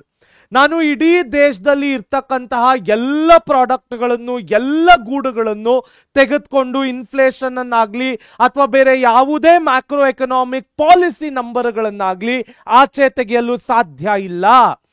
ಆ ತರಹದ ಸಮಯದಲ್ಲಿ ಒಂದು ರೆಪ್ರೆಸೆಂಟೇಟಿವ್ ಗೂಡ್ ಅನ್ನ ಇಟ್ಕೊಂಡು ಎಲ್ಲ ಬ್ಯಾಸ್ಕೆಟ್ ಆಫ್ ಗೂಡ್ಸ್ ಅಂಡ್ ಸರ್ವಿಸಸ್ಸಿನ ಕ್ಯಾಲ್ಕ್ಯುಲೇಷನ್ ಅನ್ನ ಆಚೆ ತೆಗಿತೀನಿ. ಅದಕ್ಕೆ ನಾವೇನಂತ ಕರಿತೀವಿ, ರೆಪ್ರೆಸೆಂಟೇಟಿವ್ ಗೂಡ್ ಅಂತ ಕರಿತೀವಿ. ಇದನ್ನ ನನ್ನ ಪರ್ಸನಲ್ ಒಪಿನಿಯನ್ ಕೇಳೋದಾದ್ರೆ ಇದು ಒಂದು ರೀತಿಯಲ್ಲಿ ಒಳ್ಳೆಯದು ಕೂಡ, ಒಂದು ರೀತಿ ಕೆಟ್ಟದ್ದು ಕೂಡ. ಒಳ್ಳೆಯದು ಯಾಕೆ? ಕಾಂಪ್ಲೆಕ್ಸ್ ಕ್ಯಾಲ್ಕ್ಯುಲೇಷನ್ಸ್ ಅನ್ನ ಅವಾಯ್ಡ್ ಮಾಡುತ್ತೆ. ನಾನು ಇಡೀ ದೇಶದಲ್ಲಿರ್ತಕ್ಕಂತಹ ಎಲ್ಲ ಗೂಡ್ಸ್ ಅನ್ನು ತಗೊಂಡು ಇನ್ಫ್ಲೇಷನ್ ಆಗಿರ್ಬೋದು, ಬೇರೆ ಯಾವುದೇ ಪಾಲಿಸಿ ನಂಬರ್ಸ್ ಆಗಿರ್ಬೋದು, ಕ್ಯಾಲ್ಕ್ಯುಲೇಷನ್ ಮಾಡ್ತಕ್ಕಂಥದ್ದು ಇಂಪಾಸಿಬಲ್. ಇದನ್ನ ಓಪನ್ ಆಗಿ ಒಪ್ಕೊಳ್ಳೋಣ. ಕೆಟ್ಟದ್ದು ಯಾಕೆ? ನಾನು ಫಾರ್ ಎಕ್ಸಾಂಪಲ್ ಒಂದು ಸರ್ಕಾರವಾಗಿ ನನಗೆ ಬೇಕಾಗಿರ್ತಕ್ಕಂತಹ ಗೂಡನ್ನ ಇಟ್ಕೊಂಡು ಇಡೀ ದೇಶದ ಎಲ್ಲ ಗೂಡುಗಳನ್ನು ರೆಪ್ರೆಸೆಂಟ್ ಮಾಡೋದ್ರಲ್ಲಿ ಯಾವುದೇ ಅರ್ಥವಿಲ್ಲ. So this is two faces of a coin. ಇದು ಒಳ್ಳೆಯದು ಒಂದು ರೀತಿಯಲ್ಲಿ ಸರಿ, ಕೆಟ್ಟದ್ದು ಕೂಡ ಒಂದು ರೀತಿಯಲ್ಲಿ ಸರಿ. Next, aggregate variables. ಆಗ್ರಿಗೇಟ್ ಅಂದ್ರೆ ಟೋಟಲ್ ಅಂತ ಅರ್ಥ. ಏನು ಟೋಟಲ್ ವೇರಿಯಬಲ್ಸ್ ಅಂದ್ರೆ, instead of studying individual price, wages, employment levels, macroeconomics looks at general price level, average wage rate and total employment. ಅದಕ್ಕೆ ನಾನು ನಿಮಗೆ ಡಿಫರೆನ್ಸಸ್ ಹೇಳಬೇಕಾದ್ರೇನೆ ಹೇಳಿದ್ದು, always macroeconomics will look at total employment, total demand, total supply, total income, total prices, total wages, ಇಡೀ ದೇಶವನ್ನ ಒಂದು ಅಂತ consider ಮಾಡಿ macro economics ಓದುತ್ತೆ. ಅದಕ್ಕೆ ನಾವೇನಂತ ಕರಿತೀವಿ, ಆಗ್ರಿಗೇಟ್ ವೇರಿಯಬಲ್ಸ್ ಅಂತ ಕರಿತೀವಿ. ಇಲ್ಲಿ ನಾವು individual demand, okay shoe sector, ಶೂಗಳಿಗೆ ಎಷ್ಟು ಇಂಡಿವಿಜುವಲ್ ಡಿಮಾಂಡ್ ಇದೆ, ಅದರಲ್ಲೂ ಬಾಟಾ ಕಂಪ್ನಿಗೆ ಎಷ್ಟು ಡಿಮಾಂಡ್ ಇದೆ, ಓಕೆ ಊಟನ ಶಾಂತಿ ಸಾಗರ್ ಜಾಸ್ತಿ ಓಡ್ತಾ ಇದೆಯಾ, ಶಿವ್ ಸಾಗರ್ ಜಾಸ್ತಿ ಓಡ್ತಾ ಇದೆಯಾ, ಮೆಕ್ಡೊನಾಲ್ಡ್ಸ್ ಬೆಟರಾ, ಪಿಜ್ಜಾ ಹಟ್ ಬೆಟರಾ, ಈ ತರ ಇಂಡಿವಿಜುವಲ್ ಯೂನಿಟ್ಸ್ ನೋಡಿದಾಗ ಅದು ಮೈಕ್ರೋ ಎಕನಾಮಿಕ್ಸ್ ಆಗುತ್ತೆ. Okay food, hotel industry over all ನೋಡ್ತಾ ಇದ್ದೀನಿ, ಮ್ಯಾಕ್ರೋ ಎಕನಾಮಿಕ್ಸ್. ಶೂ, ಬಾಟಾ, ಪ್ಯಾರಗಾನು ಮತ್ತೆ ಹಲವಾರು ಬಾಕಾ ಬುಚ್ಚಿ, ಹೀಗೆ ಹಲವಾರು ಬ್ರ್ಯಾಂಡ್ಗಳಿವೆ. ಎಲ್ಲ ಬ್ರ್ಯಾಂಡ್ಗಳನ್ನು ಒಟ್ಟಾರೆ ನೋಡಿ ಶೂ ಇಂಡಸ್ಟ್ರಿಯನ್ನ ನೋಡಿದಾಗ ಆಗ್ರಿಗೇಟ್ ವೇರಿಯಬಲ್ ಅಥವಾ ಟೋಟಲ್ ವೇರಿಯಬಲ್ ಆಗುತ್ತೆ. ಅದಕ್ಕೆ ನಾವು ಸಾಮಾನ್ಯವಾಗಿ ಒಂದು ಸಂಬಳಗಳನ್ನ ಕ್ಯಾಲ್ಕ್ಯುಲೇಟ್ ಮಾಡೋದಾಗಿರ್ಬೋದು, ಕೆಲಸಗಳು ಕ್ಯಾಲ್ಕ್ಯುಲೇಟ್ ಮಾಡೋದಾಗಿರ್ಬೋದು, ಇಂಡಸ್ಟ್ರಿ ಸ್ಟ್ಯಾಂಡರ್ಡ್ಸ್ ಅನ್ನೋ ಒಂದು ಪದವನ್ನ ಉಪಯೋಗಿಸ್ತೇವೆ. That is a gift of aggregate variables. Next ನೋಡೋದಾದ್ರೆ sectoral analysis. Sometimes the economy is divided into distinct sectors. Agriculture ಆಗಿರ್ಬೋದು, ಇಂಡಸ್ಟ್ರಿ ಆಗಿರ್ಬೋದು, ಸರ್ವಿಸಸ್ ಆಗಿರಬಹುದು. To better understand the interdependencies and relationship. ಖಂಡಿತ interdependent ಆಗಿರೋದು ಸತ್ಯ, ಅದರಲ್ಲಿ ಯಾವ ಮಾತು ಇಲ್ಲ, ಅದರಲ್ಲಿ ಯಾವ ಸೆಕೆಂಡ್ ಥಾಟ್ ಕೂಡ ಇಲ್ಲ. ನಮ್ಮ ಮ್ಯಾಕ್ರೋ ಎಕನಾಮಿಕ್ಸ್ ನಲ್ಲಿ ಇಲ್ಲಿ ಹೇಳ್ತಾ ಇರೋ ಹಾಗೆ ಸೆಕ್ಟೋರಲ್ ಅನಾಲಿಸಿಸ್ ನಡೆಯುತ್ತೆ. ಇಂಡಸ್ಟ್ರೀಸ್ ಒಂದು ಸೆಕ್ಟರ್ ಆಗಿ ಕನ್ಸಿಡರ್ ಮಾಡಿ ಏನೆಲ್ಲ ಬ್ಯಾಸ್ಕೆಟ್ ಆಫ್ ಗೂಡ್ಸ್ ಗಳನ್ನ ಕನ್ಸಿಡರ್ ಮಾಡಬಹುದು. ಅಗ್ರಿಕಲ್ಚರ್ ಒಂದು ಸೆಕ್ಟರ್, ಸರ್ವಿಸಸ್ ಅದರಲ್ಲೂ ಸರ್ವಿಸಸ್ ಅಲ್ಲಿ banking, insurance, IT, warehousing ಬಹಳ ಬಹಳ ಬಹಳ ಬಹಳ ಇಂಪಾರ್ಟೆಂಟ್ ಆಗುತ್ತೆ. ಅದರ ಮೇಲೇನೆ ಇಡೀ ದೇಶದ ಮ್ಯಾಕ್ರೋ ಎಕನಾಮಿಕ್ ಪಾಲಿಸಿ ನಿಂತಿದೆ ಅಂದ್ರೂ ಕೂಡ ಖಂಡಿತ ನಾನು ತಪ್ಪು ಹೇಳ್ತಾ ಇಲ್ಲ ಮಕ್ಕಳೇ. ಯಾಕೆ ನಾನು ಇದನ್ನು ಹೇಳ್ತಾ ಇದ್ದೀನಿ ಅಂದ್ರೆ, slowly and shortly we are moving towards a service sector economy ಅಂದ್ರೆ ಅದು ತಪ್ಪಲ್ಲ. ಒಂದು ಕಾಲ ಇತ್ತು ನಮ್ಮ ದೇಶವನ್ನ agricultural economy, agriculture is the back bone of India ಅಂತ ಕರೆಯೋರು. ಅಫ್ಕೋರ್ಸ್ ಈವನ್ ಟುಡೇ ರೈತರು ನಮ್ಮ ದೇಶದ ಬೆನ್ನೆಲುಬು, ಅದರಲ್ಲಿ ಎರಡನೇ ಮಾತಿಲ್ಲ, ಅದರಲ್ಲಿ ಯಾವ ಆರ್ಗ್ಯುಮೆಂಟ್ ಮಾಡಲಿಕ್ಕೂ ಸಹ ಇಲ್ಲ. ಆದರೆ ಸ್ಲೋಲಿ ಎಲ್ಲ ರೈತರ ಮಕ್ಕಳುಗಳು ರೈತರನ್ನ ಅಥವಾ ಊರುಗಳನ್ನ, ಅವರ ಭೂಮಿಗಳನ್ನ ಮಾರ್ಕೊಂಡು ನಿಧಾನಕ್ಕೆ ಊರುಗಳ ಕಡೆ, ಅರ್ಬನ್ ಲೈಫಿನ ಕಡೆ ಜಾರ್ತಾ ಇದ್ದಾರೆ. ಸ್ಲೋ ಆಗಿ ನಾವು ಅಗ್ರಿಕಲ್ಚರಲ್ ಎಕಾನಮಿಯಿಂದ ಸರ್ವೀಸಸ್ ಎಕಾನಮಿಗೆ ಜಾರ್ತಾ ಇದ್ದೀವಿ ಅಂದ್ರೆ ಅದು ತಪ್ಪಾಗೋದಿಲ್ಲ. ನಾನು ಇಲ್ಲಿ ಏನು ಒಂದು ಅಡ್ವಾಂಟೇಜ್ ಡಿಸ್ಅಡ್ವಾಂಟೇಜ್ ಹೇಳಬಲ್ಲೆ ಅಂದ್ರೆ, ಅಡ್ವಾಂಟೇಜ್ ಅದೇ ರೈತರ ಮಕ್ಕಳು ಹೊಸ ಹೊಸ ಟೆಕ್ನಾಲಜಿಗಳನ್ನು ಉಪಯೋಗಿಸ್ಕೊಂಡು ರೈತರ ಮಕ್ಕಳುಗಳು ಹಲವಾರು ಫಾರ್ಮಿಂಗ್ ಅನ್ನ, ಅಥವಾ ಯಾರೇ ಆಗಿರ್ಬೋದು, ನಮ್ಮ ಸಿಟಿಯಿಂದ ಅಲ್ಲಿಗೆ ಹೋಗಿ ರೈತತನವನ್ನ ಮಾಡೋದಾದ್ರೂ ಆಗಿರ್ಬೋದು, ಫಾರ್ಮಿಂಗ್ ಅನ್ನ ಮಾಡೋದಾದ್ರೂ ಆಗಿರ್ಬೋದು, that is a very good sign. ನಮ್ಮ ಸಿಟಿಯಿಂದ ಹಲವಾರು ಯುವಕರು ಹಳ್ಳಿಗಳ ಕಡೆ ಹೋಗಿ ಭೂಮಿಗಳನ್ನ ಖರೀದಿ ಮಾಡಿ ನಿಜವಾಗ್ಲೂ ಫಾರ್ಮಿಂಗ್ ಅನ್ನ ತಗೊಳ್ಬೇಕು, ಅಗ್ರಿಕಲ್ಚರ್ ಅನ್ನ ತಗೊಳ್ಬೇಕು, ವ್ಯವಸಾಯವನ್ನ ಮಾಡಬೇಕು, ಅಲ್ಲಿ ಹೊಸ ಹೊಸ ಟೆಕ್ನಾಲಜಿಗಳು ಬರಬೇಕು, ಅದರ ಮುಖೇನ ನಾವು ಸರ್ವೀಸಸ್ ಎಕಾನಮಿ ಆದ್ರೆ that will be the proudest and the best fact of India, ನಮ್ಮ ಭಾರತ ದೇಶ ಮಕ್ಕಳೇ. ಹಾಗಾದ್ರೆ ನೆಕ್ಸ್ಟ್ ಏನು ಕಲಿಯಕ್ಕೆ ಸಿಗತ್ತೆ ನೋಡೋಣ ಬನ್ನಿ. Limitations of the simplified approach. ನಾನು ಹೇಳಿದ ಹಾಗೆ ಯಾವುದೇ ಒಂದು ಕಾಯಿನ್ ತಗೊಂಡ್ರು ಸಹ ಅದಕ್ಕೆ ಒಳ್ಳೆಯದು ಇರಬೇಕು, ಖಂಡಿತ ಕೆಟ್ಟದ್ದು ಸಹ ಇರಲೇಬೇಕು. That is exactly the limitations of simplified approach. aggregate variables ಆಗಿರಬಹುದು, ಸೆಕ್ಟೋರಲ್ ಅನಾಲಿಸಿಸ್ ಆಗಿರಬಹುದು, ಹೀಗೆ ಹಲವಾರು ಸಿಂಪ್ಲಿಫೈಡ್ ಅಪ್ರೋಚಸ್ ಗಳನ್ನ ನಾವು ಇಟ್ಕೊಂಡಿದ್ದೀವಿ. ರೆಪ್ರೆಸೆಂಟೇಟಿವ್ ಗೂಡ್ಸ್ ಆಗಿರಬಹುದು. ಇದರ ಡಿಸ್ಅಡ್ವಾಂಟೇಜಸ್ ಏನು, ಲಿಮಿಟೇಷನ್ಗಳು ಏನು? ಮೊದಲನೆಯದು ನಾನು ಹೇಳಿದ ಹಾಗೆ loss of detail, overlooking vital distinctive characteristics of individual goods. ನಾನು ರೆಪ್ರೆಸೆಂಟೇಟಿವ್ ಗೂಡ್ ಅಂತ ಎಲ್ಲ ಗೂಡುಗಳಿಗೂ ಒಂದು ರಾಜನನ್ನ ತಗೊಂಡು ಅದಕ್ಕೆ ಲೆಕ್ಕ ಹಾಕಿದ್ರೆ ಬೇರೆ ಗೂಡ್ಗಳ ಕ್ಯಾರೆಕ್ಟರಿಸ್ಟಿಕ್ಸ್ ಏನಿದೆ ಅದು ನನಗೆ ಎಲ್ಲಿ ಸಿಗುತ್ತೆ? ಫಾರ್ ಎಕ್ಸಾಂಪಲ್, ನಾವು ನಮ್ಮ ಎಲೆಕ್ಷನ್ಗಳನ್ನೇ ತಗೊಳ್ಳೋಣ. ಒಂದು ಊರಿಗೆ ಒಬ್ಬ ರಾಜ ಅಥವಾ ಒಂದು ಊರಿಗೆ ಒಬ್ಬ MP ಆಗಿರ್ಬೋದು, ಒಂದು ಏರಿಯಾಗೆ ಅಥವಾ ವಾರ್ಡಿಗೆ MLA, ಕಾರ್ಪೊರೇಟರ್ಗಳಾಗಿರ್ಬೋದು, ಅವರನ್ನ ನಾವು ಚುನಾಯಿಸಿ ಆಯ್ಕೆ ಮಾಡಿ ರಾಜ್ಯಸಭೆ, ವಿಧಾನಸಭೆ, ಲೋಕಸಭೆ ಅಥವಾ ನಮ್ಮ BBMP ಆಗಿರ್ಬೋದು ಇವಕ್ಕೆಲ್ಲಕ್ಕೂ ಕಳಿಸ್ತೇವೆ, ಸತ್ಯನಾ? ಆದ್ರೆ ಈ ಒಬ್ಬ ರೆಪ್ರೆಸೆಂಟೇಟಿವ್ ಏನಿದ್ದಾರೆ ಅವರು ಎಲ್ಲ ಜನರ ನಿಜವಾದ ರೆಪ್ರೆಸೆಂಟೇಟಿವ್ ಆಗ್ಲಿಕ್ಕೆ ಸಾಧ್ಯವಾ? ಅವರಿಗೆ ಗ್ರೌಂಡ್ ರಿಯಾಲಿಟಿ ಗೊತ್ತಾ ಇಲ್ವಾ? ಗ್ರೌಂಡ್ ರಿಯಾಲಿಟಿ ಗೊತ್ತಿದ್ರೆ ಅದರ ಇಂಪ್ಲಿಮೆಂಟೇಷನ್ ಹೇಗೆ ಮಾಡೋದು? ಆದ್ರೆ ಇಲ್ಲಿ ಒಂದು ಡಿಫಿಕಲ್ಟಿ ಕೂಡ ಇದೆ. ನಾವು ಒಬ್ಬ ವ್ಯಕ್ತಿಯನ್ನ ಚುನಾಯಿಸಿ ಕಳಿಸ್ಲೇಬೇಕಾಗತ್ತೆ. That is the beauty of ಪ್ರಜಾಪ್ರಭುತ್ವ ಅಥವಾ ಡೆಮಾಕ್ರಸಿ. ನಾವು ಎಲ್ಲ ಜನರನ್ನು ಪಾರ್ಲಿಮೆಂಟ್ಗೆ ಕಳಿಸ್ಲಿಕ್ಕೆ ಸಾಧ್ಯ ಇಲ್ಲ. ಸೊ ಇಲ್ಲಿ ಅಡ್ವಾಂಟೇಜು ಇದೆ, ಡಿಸ್ಅಡ್ವಾಂಟೇಜು ಇದೆ. ಕರೆಕ್ಟಾ? So this is called loss of detail. ನಾವು ಒಂದೇ ಒಂದು ಗೂಡನ್ನ ಎಲ್ಲ ಗೂಡುಗಳಿಗೂ ರೆಪ್ರೆಸೆಂಟ್ ಮಾಡೋದು ಸರಿಯಾ? ಎಲ್ಲ ಗೂಡುಗಳ ಡಿಸ್ಟಿಂಕ್ಟಿವ್ ಕ್ಯಾರೆಕ್ಟರಿಸ್ಟಿಕ್ಸ್ ನಾವು ಮಿಸ್ ಮಾಡ್ಕೊಳ್ತಾ ಇಲ್ವಾ?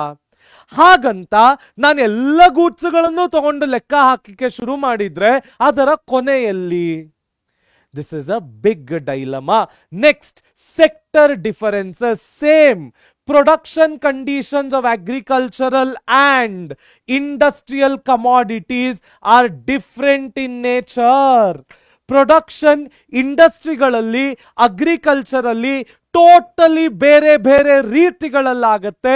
ಅದನ್ನ ನಾನು ಸೆಕ್ಟೋರಲ್ ಅನಾಲಿಸಿಸ್ ಅಲ್ಲಿ ಒಂದೇ ರೀತಿ ಅನಾಲಿಸಿಸ್ ಮಾಡೋದು ಎಷ್ಟು correct? another dilemma. Next, labor distinctions, unable to distinguish between different types of labor. ನಾನಿಲ್ಲಿ skilled versus unskilled, ಅಥವಾ manager versus accountant, ಅಥವಾ skilled, semi skilled, unskilled, ಈ ತರ ಡಿಸ್ಟಿಂಕ್ಷನ್ಗಳನ್ನ ಮಾಡೋದು ಕಷ್ಟವಾಗುತ್ತೆ. ಒಂದು ಪ್ರಾಪರ್ ಇಂಡಸ್ಟ್ರಿ ಸ್ಟ್ಯಾಂಡರ್ಡ್ ನಂಬರ್ ಅನ್ನ ಆಚೆ ತರೋದು ಬಹಳ ಕಷ್ಟವಾಗುತ್ತೆ. So while the simplified approach makes macroeconomic analysis more manageable, it's important to recognize the limitations. In many cases, instead of single representative category, economists may use a handful of different kinds of goods to better capture the complexity of the economy. ಒಂದು ಗೂಡನ್ನ ತಗೊಂಡು ಎಲ್ಲವನ್ನು ಲೆಕ್ಕ ಹಾಕೋದು, ಒಂದು variable ಅನ್ನ ತಗೊಂಡು ಎಲ್ಲ ವೇರಿಯಬಲ್ಗಳ ಬಗ್ಗೆನೂ ಮಾತಾಡೋದು, ಒಂದು ಸೆಕ್ಟರ್ ಇನ್ನೊಂದು ಸೆಕ್ಟರ್ ಜೋಡಣೆ ಮಾಡಿ ಅನಾಲಿಸಿಸ್ ಮಾಡೋದಕ್ಕಿಂತ ಒಂದಷ್ಟು ವ್ಯಾಲ್ಯೂಯಬಲ್ ಗೂಡ್ಸ್ ಅನ್ನ, ಒಂದಷ್ಟು ವ್ಯಾಲ್ಯೂಯಬಲ್ ವೇರಿಯಬಲ್ಸ್ ಅನ್ನ, ಇಂಡಸ್ಟ್ರಿ ಅಥವಾ ಅಗ್ರಿಕಲ್ಚರ್ ಅಥವಾ ಸರ್ವಿಸಸ್ ಅನ್ನ ಒಟ್ಟಿಗೆ ಅನಾಲಿಸಿಸ್ ಮಾಡೋಣ. ಆದ್ರೆ ಅನಾಲಿಸಿಸ್ ಅಲ್ಲಿ ಅದಕ್ಕೆ ಬೇಕಾಗಿರ್ತಕ್ಕಂತಹ ಪ್ರಾಡಕ್ಟ್ಗಳನ್ನ, ವೇರಿಯಬಲ್ಗಳನ್ನ ತಗೊಂಡು ಮಾಡೋದು ಉತ್ತಮ. ಹಾಗಾದ್ರೆ ನೆಕ್ಸ್ಟ್ ಯಾವ ಟಾಪಿಕ್ ಕಲಿಯಕ್ಕೆ ಸಿಗುತ್ತೆ ನೋಡೋಣ ಬನ್ನಿ. ಮುಂದಿನ ಟಾಪಿಕ್ ಎಕನಾಮಿಕ್ ಏಜೆಂಟ್ಸ್ ಇನ್ ಮ್ಯಾಕ್ರೋ ಎಕನಾಮಿಕ್ಸ್. ಏನು ಎಕನಾಮಿಕ್ ಏಜೆಂಟ್ಸ್ ಇನ್ ಮ್ಯಾಕ್ರೋ ಎಕನಾಮಿಕ್ಸ್ ಅಂದ್ರೆ, ಯಾವುದೇ ಒಂದು ದೇಶದಲ್ಲಿ ಮ್ಯಾಕ್ರೋ ಎಕನಾಮಿಕ್ ಡಿಸಿಷನ್ಗಳನ್ನ ತೆಗೆದುಕೊಳ್ಳಕ್ಕೆ ಒಂದಷ್ಟು ಏಜೆಂಟ್ಗಳು ಇರ್ತಾರೆ. ಇವರನ್ನ ನಾವು ಎಕನಾಮಿಕ್ ಏಜೆಂಟ್ಸ್ ಅಂತ ಕರಿತೀವಿ.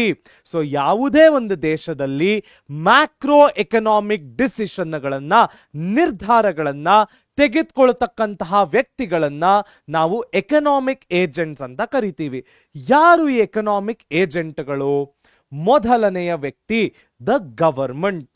ಸೊ ಯಾವುದೇ ಒಂದು ದೇಶದಲ್ಲಿ ಅತ್ಯದ್ಭುತವಾಗಿ ಯಾವುದೇ ಪಾಲಿಸಿಗಳನ್ನ ಮಾಡೋದು ಕೂಡ ಸರ್ಕಾರವೇ, ಅದೇ ಪಾಲಿಸಿಗಳನ್ನ ಕೆಡವಿ ಹಾಕೋದು ಕೂಡ ಸರ್ಕಾರವೇ. ಸೊ ಯಾವುದೇ ಒಂದು ದೇಶ, ಅದು ಯಾವುದೇ ದೇಶ ಭೂಮಿಯಲ್ಲಾಗಿರಬಹುದು, ಸೊ ಎಲ್ಲ ದೇಶಗಳಲ್ಲೂ ಮ್ಯಾಕ್ರೋ ಎಕನಾಮಿಕ್ ಡಿಸಿಷನ್ನಿನ ಮೊದಲನೆಯ ಸ್ಟೇಕ್ ಹೋಲ್ಡರ್ ಅಥವಾ ಪ್ರೈಮರಿ ಸ್ಟೇಕ್ ಹೋಲ್ಡರ್ ಅಂದ್ರೆ ಅದು government. It frames loss, enforces them, delivers justice, undertakes productions, imposes taxes, spends on public infrastructure, education, health services. ಇವೆಲ್ಲವನ್ನು ಸರ್ಕಾರವೇ ಮಾಡೋದು. ಟ್ಯಾಕ್ಸ್ ಹಾಕೋದಾಗಿರ್ಬೋದು, ಇನ್ಫ್ರಾಸ್ಟ್ರಕ್ಚರ್ ಕೊಡೋದಾಗಿರ್ಬೋದು, ಎಜುಕೇಶನ್, ಹಾಸ್ಪಿಟಲ್ಗಳನ್ನ ಕಟ್ಟೋದಾಗಿರ್ಬೋದು, ಹೊಸ ಹೊಸ ನಿಯಮಗಳನ್ನ ತರೋದಾಗಿರ್ಬೋದು, ಲಾ ಎನ್ಫೋರ್ಸ್ಮೆಂಟ್ ಆಗಿರ್ಬೋದು, ಇವೆಲ್ಲದಕ್ಕೂ ಸರ್ಕಾರವೇ ಪ್ರೈಮರಿ ಸ್ಟೇಕ್ ಹೋಲ್ಡರ್ ಆಗುತ್ತೆ. Next, firms, capitalist enterprises that hire inputs. ಅಂದ್ರೆ ಏನರ್ಥ? ಯಾವ ಇನ್ಪುಟ್ಗಳು? ಲೇಬರ್, ಕ್ಯಾಪಿಟಲ್ ಮತ್ತು ಲ್ಯಾಂಡ್. ಯಾವಾಗ್ಲೂ ತಿಳ್ಕೊಳ್ಳಿ, ನಮ್ಮ ಎಕನಾಮಿಕ್ಸಿನಲ್ಲಿ ಅದು ಯಾವುದೇ ಇನ್ಪುಟ್ ಆಗಿರ್ಬೋದು, ನಾನು ಇನ್ಪುಟ್ ಅಥವಾ ಫ್ಯಾಕ್ಟರ್ಸ್ ಆಫ್ ಪ್ರೊಡಕ್ಷನ್ ಅನ್ನೋ ಪದವನ್ನ ಉಪಯೋಗಿಸಿದ ತಕ್ಷಣ ಅದು 3 ಇಂಪಾರ್ಟೆಂಟ್ ಇನ್ಪುಟ್ ಆಗಿರ್ಲಿಕ್ಕೆ ಸಾಧ್ಯ. ಅವೇ ಲ್ಯಾಂಡ್, ಲೇಬರ್ ಮತ್ತು capital. Very very very important. So ಈ ಇನ್ಪುಟ್ಗಳನ್ನ ಹೈಯರ್ ಮಾಡ್ಕೊಳ್ತಕ್ಕಂಥದ್ದು, ಉಪಯೋಗಿಸ್ಕೊಳ್ತಕ್ಕಂತಹ ಕೆಲಸವನ್ನ ಮಾಡೋದು firms, organisations. Next, house holds. ಹಾಗಾದ್ರೆ ಫರ್ಮ್ಸ್ಗೆ ಯಾರು ಭೂಮಿಯನ್ನ ಕೊಡ್ತಾರೆ? ಫರ್ಮ್ಸ್ಗೆ ಯಾರು ಲೇಬರ್ ಅನ್ನ ಕೊಡ್ತಾರೆ? Nothing but our households. ಎಲ್ಲ ಇಂಡಿವಿಜುವಲ್ಸ್ ಇನ್ ದ ಕಂಟ್ರಿ, ಅವರನ್ನ ನಾವೇನಂತ ಕರಿತೀವಿ? ಹೌಸ್ ಹೋಲ್ಡ್ಸ್ ಅಂತ ಕರಿತೀವಿ. Individuals are groups who makes consumption decisions, provides land, labor, earns wages, salaries, profits and saves or pays taxes. ಅದು ಸರ್ಕಾರಕ್ಕಾಗಿರ್ಬೋದು, ಫರ್ಮ್ಗಳಿಗಾಗಿರ್ಬೋದು, households are very very important. ಯಾವುದೇ ಒಂದು ದೇಶ ಬರೀ ಗವರ್ಮೆಂಟ್ ಇಂದ, ಪ್ರೈವೇಟ್ ಫರ್ಮ್ಸ್ ಇಂದ ನಡಿಲಿಕ್ಕೆ ಸಾಧ್ಯ ಇಲ್ಲ. ಗವರ್ಮೆಂಟ್ಗೆ ಟ್ಯಾಕ್ಸ್ ಕಟ್ಟಲಿಕ್ಕೆ ಅದರ ಜನ ಬೇಕು, ಫರ್ಮ್ಗಳಿಗೆ ಕೆಲಸ ಮಾಡಲಿಕ್ಕೆ ಜನ ಬೇಕು. It is a very integral part of our macro economics. Next to external sector. ಯಾವಾಗಲೂ ತಿಳ್ಕೊಳ್ಳಿ, ಎಕ್ಸ್ಟರ್ನಲ್ ಸೆಕ್ಟಾರ್ ಅಥವಾ ಯಾವುದೇ ಸೆಕ್ಟಾರ್ ಅಂತ ತಗೊಂಡಾಗ the rest of the world that engages in trade and capital flows with the domestic economy. ಯಾವುದೇ sector ಅಥವಾ external sector ಅಲ್ಲಿ ನಾನು ಇಂಪೋರ್ಟ್, ಎಕ್ಸ್ಪೋರ್ಟ್ ಮತ್ತು ಮತ್ತೊಂದರ ಬಗ್ಗೆ ಮಾತಾಡ್ತೀನಿ, ದಟ್ ಇಸ್ ಆಂಥ್ರಪಾಟ್. ಏನು ಇಂಪೋರ್ಟ್, ಎಕ್ಸ್ಪೋರ್ಟ್ ಮತ್ತು ಆಂಥ್ರಪಾಟ್ ಟ್ರೇಡ್ ಅಂದ್ರೆ, ಯಾವುದೇ ಒಂದು ದೇಶದಲ್ಲಿ ಬೇರೆ ದೇಶಗಳಿಂದ ನಾವು ಗೂಡ್ಸ್ ಅನ್ನ ಒಳಗೆ ತಂದುಕೊಂಡು ಅದಕ್ಕೆ ದುಡ್ಡನ್ನ ಕಟ್ಟಿದ್ರೆ ಇಂಪೋರ್ಟ್ ಆಗತ್ತೆ. ನಮ್ಮ ದೇಶದಲ್ಲಿ ಪ್ರೊಡ್ಯೂಸ್ ಮಾಡಿರ್ತಕ್ಕಂತಹ ಗೂಡ್ಸ್ ಅಂಡ್ ಸರ್ವಿಸಸ್ ಅನ್ನ ಬೇರೆ ದೇಶಗಳಿಗೆ ಮಾರಿ ನಾವು ದುಡ್ಡು ಮಾಡಿದ್ರೆ ಎಕ್ಸ್ಪೋರ್ಟ್ ಆಗುತ್ತೆ. ನೆಕ್ಸ್ಟ್, ಈಗ ನಾವು ಭಾರತ, ನಮ್ಮ ಪಕ್ಕದಲ್ಲೇ ನೇಪಾಳ ಇದೆ, ಕರೆಕ್ಟಾ? ದೂರದಲ್ಲಿ USA ಇದೆ. ನೇಪಾಳದ 3 ಬಾರ್ಡರ್ಗಳು ಭಾರತದಿಂದಲೇ ಕೂಡಿದೆ. ಸೊ ಯಾವುದೇ ಅವರು ಇಂಪೋರ್ಟ್, ಎಕ್ಸ್ಪೋರ್ಟ್ ಎಲ್ಲದಕ್ಕೂ ಭಾರತದ ಮೇಲೆ ಡಿಪೆಂಡ್ ಆಗಬೇಕಾಗತ್ತೆ. So what is an easier way? ಭಾರತ US ಮತ್ತು ನೇಪಾಳದ ನಡುವೆ ಏಜೆಂಟ್ ಆಗಿ ಎಕ್ಸ್ಪೋರ್ಟ್ ಇಂಪೋರ್ಟ್ಗೆ ಹೆಲ್ಪ್ ಮಾಡುತ್ತೆ, ಅದಕ್ಕೊಂದಿಷ್ಟು ದುಡ್ಡನ್ನ ತಗೊಳುತ್ತೆ. ಅದಕ್ಕೆ ನಾವೇನಂತೀವಿ? ಆಂಥ್ರಪಾಟ್ ಟ್ರೇಡ್. ಸೊ ಒಂದು ದೇಶ ಇನ್ನೊಂದು ದೇಶದ ನಡುವೆ ಅವರಿಗೆ ಸಹಾಯ ಮಾಡ್ತಕ್ಕಂತಹ ಪ್ರೊಸೀಜರ್, ಅವರ ಟ್ರೇಡಿಗೆ ಹೆಲ್ಪ್ ಮಾಡ್ತಕ್ಕಂತಹ ಪ್ರೊಸೀಜರಿಗೆ ನಾವೇನಂತ ಕರಿತೀವಿ?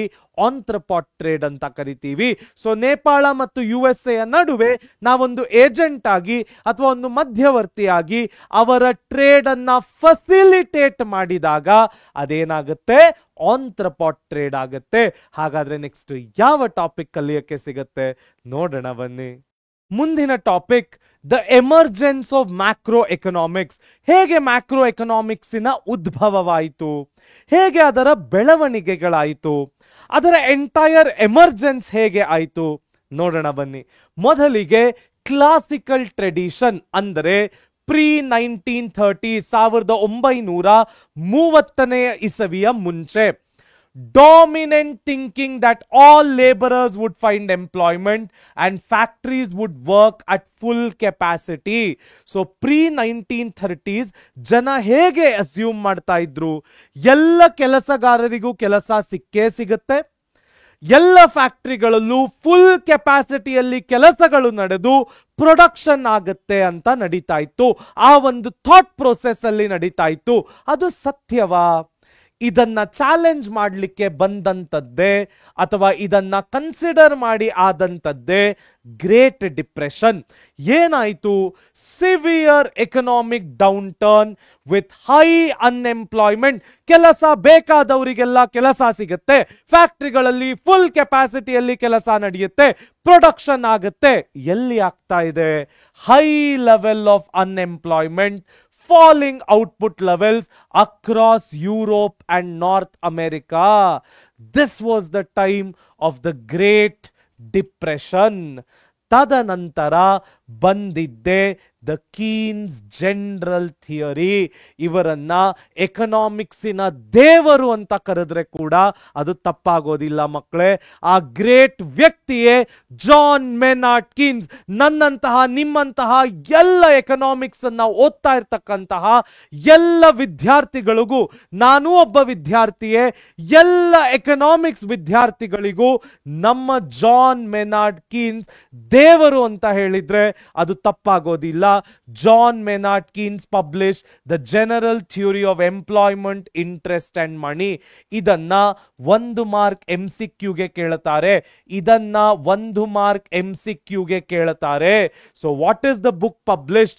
The general theory of employment, interest and money. Imagine ಮಕ್ಕಳೇ, ಇವತ್ತು ನಾವು 2025ರಲ್ಲಿದ್ದೀವಿ. 1936ರಲ್ಲಿ ಒಬ್ಬ ವ್ಯಕ್ತಿ ಬರೆದಂತಹ ಥಿಯರಿಯನ್ನ 2025ರಲ್ಲೂ ಪ್ರಾಕ್ಟಿಕಲ್ ಆಗಿ ಅಪ್ಲೈ ಮಾಡಿ ಅದನ್ನ ನಾವು ಉಪಯೋಗಿಸ್ತಾ ಇದ್ದೀವಿ ಅಂದ್ರೆ ಈ ವ್ಯಕ್ತಿಯ ಬುದ್ಧಿವಂತಿಕೆಯ ಬಗ್ಗೆ, ಈ ವ್ಯಕ್ತಿಗೆ ಇರ್ತಕ್ಕಂತಹ ಎಕನಾಮಿಕ್ಸಿನ ನಾಲೆಡ್ಜಿನ ಬಗ್ಗೆ you just imagine. These are the real role models for life. ಹಾಗಾದ್ರೆ ತದನಂತರ ಬಂದಿದ್ದೆ the birth of macro economics. ಮೊದಲಿಗೆ ಪ್ರೀ-90s ಕ್ಲಾಸಿಕಲ್ ಥಿಂಕರ್ಸ್, ಕೆಲಸ ಮಾಡಬೇಕು ಅನ್ನೋರಿಗೆಲ್ಲ ಕೆಲಸ ಸಿಗುತ್ತೆ, ಫ್ಯಾಕ್ಟ್ರಿಗಳಲ್ಲಿ ಫುಲ್ ಕೆಪಾಸಿಟಿಯಲ್ಲಿ ಕೆಲಸ ನಡೆಯುತ್ತೆ, ಪ್ರೊಡಕ್ಷನ್ ಆಗುತ್ತೆ. ಹೌದಾ? ಆಗತ್ತಾ? ಅದಕ್ಕೆ ಬಂದಂತಹ ಚಾಲೆಂಜೆ ದ ಗ್ರೇಟ್ ಡಿಪ್ರೆಷನ್. 1929 ಅನ್ಎಂಪ್ಲಾಯ್ಮೆಂಟ್ಗಳು ಜಾಸ್ತಿ ಆಯಿತು, ಔಟ್ಪುಟ್ ಅಂದ್ರೆ ಪ್ರೊಡಕ್ಷನ್ಗಳು ಕಡಿಮೆ ಆಗ್ತಾ ಬಂದ್ವು, ಎಲ್ಲೆಲ್ಲೂ ಬಡತನ ಹಬ್ಬಿತು. ತದನಂತರ ಇದರಿಂದ ಆಚೆ ಬರಲಿಕ್ಕೆ ಬಂದಂಥದ್ದೇ ಕೆನೇಜಿಯನ್ ಎಕನಾಮಿಕ್ಸ್. ಒಂದು ರೆವಲ್ಯೂಷನ್ ಅಂತ ಕರೆದ್ರೂ ಸಹ ತಪ್ಪಾಗೋದಿಲ್ಲ. ಆ ಮಹಾನ್ ವ್ಯಕ್ತಿಯ ದೇವರು ಬರೆದಂತಹ ಪುಸ್ತಕವೇ the general theory of employment, interest and money. ತದನಂತರ ಆಗಿದ್ದೆ the birth of macro economics, emerge as a separate branch examining economy as a whole and interdependent on different sectors. So this is the emergence of macroeconomics. ಹಾಗಾದ್ರೆ ಯಾವ topic next ಕಲಿಯಕ್ಕೆ ಸಿಗುತ್ತೆ ನೋಡೋಣ ಬನ್ನಿ. The great depression of 1929 ನ ಬಗ್ಗೆ ಒಂದಿಷ್ಟು facts and figures ಮಾತಾಡೋದಾದ್ರೆ, there was 25% of US unemployment rate, 33% of decline in the output. 25% ಜನಕ್ಕೆ USA, ಯುನೈಟೆಡ್ ಸ್ಟೇಟ್ಸ್ ಆಫ್ ಅಮೆರಿಕಾದಲ್ಲಿ ಕೆಲಸವಿಲ್ಲದ ಹಾಗೆ ಆಯಿತು. 33% ಔಟ್ಪುಟ್ ಕಡಿಮೆ ಆಯಿತು, ಪ್ರೊಡಕ್ಷನ್ ಕಡಿಮೆ ಆಯಿತು. 1929 was the beginning year. The depression began with the stock market crash. So ಇಡೀ ಸ್ಟಾಕ್ ಮಾರ್ಕೆಟ್ ಕ್ರಾಶ್ ಆಯಿತು, ಎಲ್ಲವೂ ಭೂಮಿಗೆ ಬಿತ್ತು. That is the Great Depression, ಮಕ್ಕಳೇ. The Great Depression was a severe worldwide economic depression that began in 1929, lasted until 1930s. It was the longest, deepest and the most widespread depression of 20th century. The economic catastrophe forced economists to think about functioning of an economy in a new way, leading to the birth of macroeconomics. ಹೀಗೆ ಮುಂದುವರೆದ್ರೆ ದೇಶಗಳನ್ನ ನಡೆಸಲಿಕ್ಕೆ ಸಾಧ್ಯ ಇಲ್ಲ. ಇದರಿಂದ ನಾವು ಆಚೆ ಬರಲೇಬೇಕು ಅಂತ ಪಣ ತೊಟ್ಟಿ ನಿಂತಾಗ ಸಿಕ್ಕಿದಂತಹ ಆಪ್ಷನ್ನೇ ಮ್ಯಾಕ್ರೋ ಎಕನಾಮಿಕ್ಸ್. ಹಾಗಾದ್ರೆ ನೆಕ್ಸ್ಟ್ ಏನು ಕಲಿಯಕ್ಕೆ ಸಿಗತ್ತೆ ನೋಡೋಣ ಬನ್ನಿ. ನೆಕ್ಸ್ಟ್ ನಮ್ಮ ದೇವರು ಜಾನ್ ಮೇನಾರ್ಡ್ ಕೀನ್ಸ್ ಎಕನಾಮಿಕ್ಸಿನ ದೇವರು ಅಂದ್ರೆ ಅದು ತಪ್ಪಾಗೋದಿಲ್ಲ. ಎಕನಾಮಿಕ್ಸಿನ ಒಂದು ರೆವಲ್ಯೂಷನರಿ ಆಥರ್ ಅಂದ್ರೆ ತಪ್ಪಾಗೋದಿಲ್ಲ. ಒಂದು ಇಡೀ ಜನರೇಷನ್ನೇ ಅವರ ಎಕನಾಮಿಕ್ಸ್ ಅನ್ನ ಕಲ್ತು ದೇಶಗಳನ್ನ ಮುನ್ನಡೆಸಿದ್ದಾರೆ ಅಂದ್ರೆ ಅದು ತಪ್ಪಾಗೋದಿಲ್ಲ. That is the beauty of Keynesian economics. So ಅವರು the most influential economist, born in 1883. Keynes was educated at the King College, Cambridge, and later appointed as the dean. He was not just a sharp intellectual, but also actively involved in international diplomacy following World War I. So World War I ನಂತರ ಅವರು international diplomacy tax ನಲ್ಲಿ ಕೂಡ ಅವರನ್ನವರೇ ತೊಡಗಿಸಿಕೊಂಡಿದ್ರು. 1936 ನಲ್ಲಿ ಅವರು ಬರೆದಂತಹ ಅತ್ಯದ್ಭುತವಾದ ಪುಸ್ತಕವೇ The General Theory of Employment, Interest and Money. It is regarded as one of the most influential books of the 20th century, fundamentally changing how economists think about macroeconomics. Tadanantaradalli, their legacy and impact, Keynes professed the breakdown of the peace agreement of World War I in his book, The Economic Consequences of Peace. He was also known as the shrewd foreign currency speculator. ಹಾಗಾದ್ರೆ next ಯಾವ topic ಕಲಿಯಕ್ಕೆ ಸಿಗತ್ತೆ ನೋಡೋಣ ಬನ್ನಿ.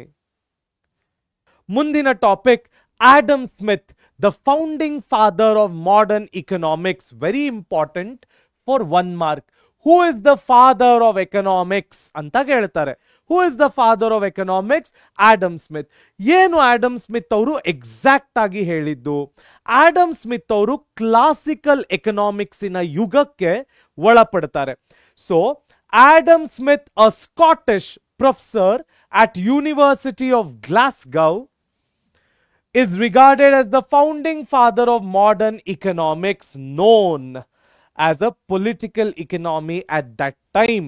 His well-known work, again very important for 1 marks, an inquiry into the nature and causes of the wealth of the nation, is considered the first major comprehensive book on the subject. So economics in a subject ಅಂತ ತಗೊಂಡಾಗ ಬಂದಂತಹ ಮೊದಲನೆಯ ಬುಕ್ಕೆ an inquiry into nature and causes of wealth of a nation. He advocated for free market economy, famously noting that it is not from the benevolence of producers but from their self-interest that we expect our goods. So ಅವರು free market ನ ಕಡೆ focus ಮಾಡಿದ್ರು, capitalistic ಇಕಾನಮಿಯ ಕಡೆ focus ಮಾಡಿದ್ರು. That was the legacy of Adam Smith, the father of economics, who wrote the book An Inquiry into the Nature and Causes of Wealth of a Nation. Very important for 1 mark. ಹಾಗಾದ್ರೆ next ಯಾವ topic ಕಲಿಯಕ್ಕೆ ಸಿಗತ್ತೆ ನೋಡೋಣ ಬನ್ನಿ. ಮುಂದಿನ topic characteristics of a capitalist economy. ಏನು capitalist economy ಅಂದ್ರೆ ಅರ್ಥ? ಯಾವುದೇ ಒಂದು ದೇಶದಲ್ಲಿ ಗವರ್ಮೆಂಟ್ನ ಇಂಟರ್ವೆನ್ಷನ್ ಬಹಳ ಕಡಿಮೆ ಇದ್ದು ಆ ದೇಶದ ಎಲ್ಲ ಪಾಲಿಸಿಗಳನ್ನು ಪ್ರೈವೇಟ್ ಪ್ಲೇಯರ್ಸ್ ನ ಫೇವರಬಲ್ ಆಗಿ ಸರ್ಕಾರ ರೂಪಿಸಿದ್ರೆ ಅಂತಹ ಎಕಾನಮಿಗಳನ್ನ ನಾವು capitalist economy, free market economy ಅಂತ ಕರಿತೀವಿ. United States of America, Switzerland, Australia, New Zealand ಇವೆಲ್ಲವೂ ಕೂಡ ಕ್ಯಾಪಿಟಲಿಸ್ಟ್ ಎಕಾನಮಿಗಳ ಅತ್ಯದ್ಭುತ ಉದಾಹರಣೆಗಳಾಗುತ್ತವೆ. ಮೊದಲನೆಯ feature market exchange, production for selling the output in the market. ಇದರಲ್ಲಿ ಗವರ್ಮೆಂಟ್, ಸರ್ಕಾರದ ಯಾವ ಇಂಟರ್ವೆನ್ಷನ್ ಇಲ್ಲ. Next wage labor, sale and purchase of labor services at the wage rate. Next, private ownership of the means of production. ಇಲ್ಲಿ resources ಗಳನ್ನ ಸರ್ಕಾರ control ಮಾಡೋದಿಲ್ಲ, ಇಲ್ಲಿ resources ಗಳನ್ನ ಪ್ರೈವೇಟ್ ಎಂಟರ್ಪ್ರೈಸಸ್ಗಳು, ಪ್ರೈವೇಟ್ ಆಂಟ್ರಪ್ರೆನ್ಯೂರ್ಗಳು ಕಂಟ್ರೋಲ್ ಮಾಡ್ತಾರೆ. ಯಾಕೆಂದ್ರೆ ಇಲ್ಲಿ ಎಲ್ಲವೂ ಕೂಡ ಅವರ ಲಾಭಕ್ಕಾಗಿ ನಡೆಯುತ್ತೆ. ಹಾಗಾದ್ರೆ ನೆಕ್ಸ್ಟ್ ಯಾವ ಟಾಪಿಕ್ ಕಲಿಯಕ್ಕೆ ಸಿಗುತ್ತೆ ನೋಡೋಣ ಬನ್ನಿ. ಮುಂದಿನ topic the role of firms in a capitalist economy. ಫರ್ಮ್ಗಳ ರೋಲು ಕ್ಯಾಪಿಟಲಿಸ್ಟ್ ಎಕಾನಮಿ ಅಂದ್ರೆ ಫ್ರೀ ಮಾರ್ಕೆಟ್ ಎಕಾನಮಿಯಲ್ಲಿ ಏನಾಗಿರುತ್ತವೆ? ಮೊದಲನೆಯದು entrepreneurship. So entrepreneurs at the helm of the affairs, making decisions and bearing risk. So ಯಾವುದೇ ಒಂದು ಕ್ಯಾಪಿಟಲಿಸ್ಟ್ ಇಕಾನಮಿಯಲ್ಲಿ ಆಂಟ್ರಪ್ರೆನ್ಯೂರ್ಸ್ ಅಂದ್ರೆ ಪ್ರೈವೇಟ್ ಬಿಸ್ನೆಸ್ ಓನರ್ಸ್ ಬಹಳ ದೊಡ್ಡ ಪಾತ್ರವನ್ನ ವಹಿಸ್ತಾರೆ. ಹಲವಾರು ರಿಸ್ಕ್ ಗಳನ್ನ ತಗೊಳ್ತಾರೆ, ಹಲವಾರು ಇನ್ವೆಸ್ಟ್ಮೆಂಟ್ ಗಳನ್ನ ಮಾಡ್ತಾರೆ. ಗೂಡ್ಸ್ ಅಂಡ್ ಸರ್ವಿಸಸ್ ಅನ್ನ ಪ್ರೊಡ್ಯೂಸ್ ಮಾಡಿ ಅದನ್ನ ಮಾರ್ಕೆಟಿನಲ್ಲಿ ಮಾರಿ ಅದರಿಂದ ಪ್ರಾಫಿಟ್ ಕೂಡ ಗಳಿಸ್ತಾರೆ. Next, investment, using profits to expand productive capacity through new machineries of factories. ನಾನು ಹೇಳಿದ ಹಾಗೆ ಗೂಡ್ಸ್ ಅಂಡ್ ಸರ್ವಿಸಸ್ ಅನ್ನ ಪ್ರೊಡ್ಯೂಸ್ ಮಾಡಿ ತದನಂತರ ಅದನ್ನ ರೀಇನ್ವೆಸ್ಟ್ ಮಾಡ್ತಾರೆ, ಹೊಸ ಹೊಸ ಫ್ಯಾಕ್ಟರಿಗಳನ್ನ ಹುಟ್ಟಾಕ್ತಾರೆ, ಹೊಸ ಹೊಸ ಮಟೀರಿಯಲ್ ಪ್ರಾಡಕ್ಟ್ ಲೈನ್ಗಳನ್ನ ಕೊಡ್ತಾರೆ. ಹಲವಾರು ಕೆಲಸಗಳು ಕ್ರಿಯೇಟ್ ಆಗುತ್ತೆ, ಸರ್ಕಾರಕ್ಕೆ ಟ್ಯಾಕ್ಸ್ಗಳು ಜಾಸ್ತಿ ಆಗುತ್ತವೆ, ಕಂಪನಿಗಳಿಗೆ ಲಾಭಗಳು ಕೂಡ ಜಾಸ್ತಿ ಆಗುತ್ತೆ. Production, combining inputs. ನಾನು ಹೇಳಿದ ಹಾಗೆ ಇನ್ಪುಟ್ಸ್ ಅಂದ ತಕ್ಷಣ ಅದು ಏನಾಗಿರಬೇಕು? ಲ್ಯಾಂಡ್, ಲೇಬರ್ ಮತ್ತು capital. So combining inputs to produce goods and services. Obviously land, labor, capital ಗಳು ಇಲ್ಲದೆ ಇದ್ರೆ ಯಾವುದೇ ಗೂಡ್ಸ್ ಅನ್ನ ಪ್ರೊಡ್ಯೂಸ್ ಮಾಡಲಿಕ್ಕೆ ಸಾಧ್ಯ ಇಲ್ಲ.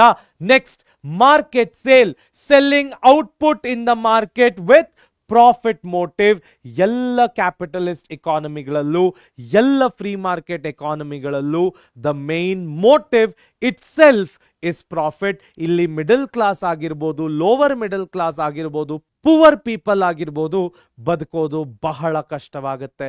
ಹಾಗಾದ್ರೆ ನೆಕ್ಸ್ಟ್ ಯಾವ ಟಾಪಿಕ್ ಕಲಿಯಕ್ಕೆ ಸಿಗುತ್ತೆ ನೋಡೋಣ ಬನ್ನಿ. Factors of production in a capitalist economy. ಮೊದಲನೆಯದು ಲೇಬರ್.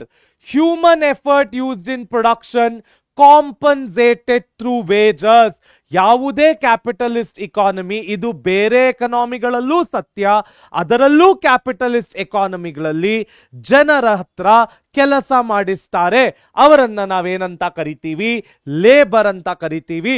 ಅವರು ಪ್ರೊಡಕ್ಷನ್ ಮಾಡಲಿಕ್ಕೆ ಮಾಡುವಂತಹ ಕೆಲಸಕ್ಕೆ ಅವರಿಗೆ ಕಾಂಪನ್ಸೇಷನ್ ಸಿಗುತ್ತೆ. ಅದನ್ನ ನಾವೇನಂತ ಕರಿತೀವಿ? ವೇಜಸ್ ಅಂತ ಕರಿತೀವಿ. So physical and mental contributions, skills and expertise, entrepreneurial abilities. So entrepreneurial abilities ಆಗಿರ್ಬೋದು, ಅವರ ಸ್ಕಿಲ್ ಮತ್ತು ಎಕ್ಸ್ಪರ್ಟೀಸ್ಗಳಾಗಿರ್ಬೋದು. ಫಿಸಿಕಲ್ ಮತ್ತು ಮೆಂಟಲ್ ಕಾಂಟ್ರಿಬ್ಯೂಷನ್ಸ್. ಫಿಸಿಕಲ್ ಅಂದ್ರೆ ಕೆಲಸ ಮಾಡೋದು, ಫೀಲ್ಡ್ಗೆ ಇಳಿದು ಕೆಲಸ ಮಾಡೋದು. ಮೆಂಟಲ್ ಕಾಂಟ್ರಿಬ್ಯೂಷನ್ ಅಂದ್ರೆ ಅಡ್ಮಿನಿಸ್ಟ್ರೇಷನ್ ಮಾಡೋದು. ಹಾಗಾದ್ರೆ ನೆಕ್ಸ್ಟ್ ಕ್ಯಾಪಿಟಲ್. ಏನು ಕ್ಯಾಪಿಟಲ್ ಅಂದ್ರೆ? Man made goods use to produce other goods compensated through interest. ಯಾವುದೇ ಒಂದು ಕ್ಯಾಪಿಟಲ್ ಅಂದ್ರೆ ಇನ್ ಸಿಂಪಲ್ ವರ್ಡ್ಸ್ ಬಂಡವಾಳ.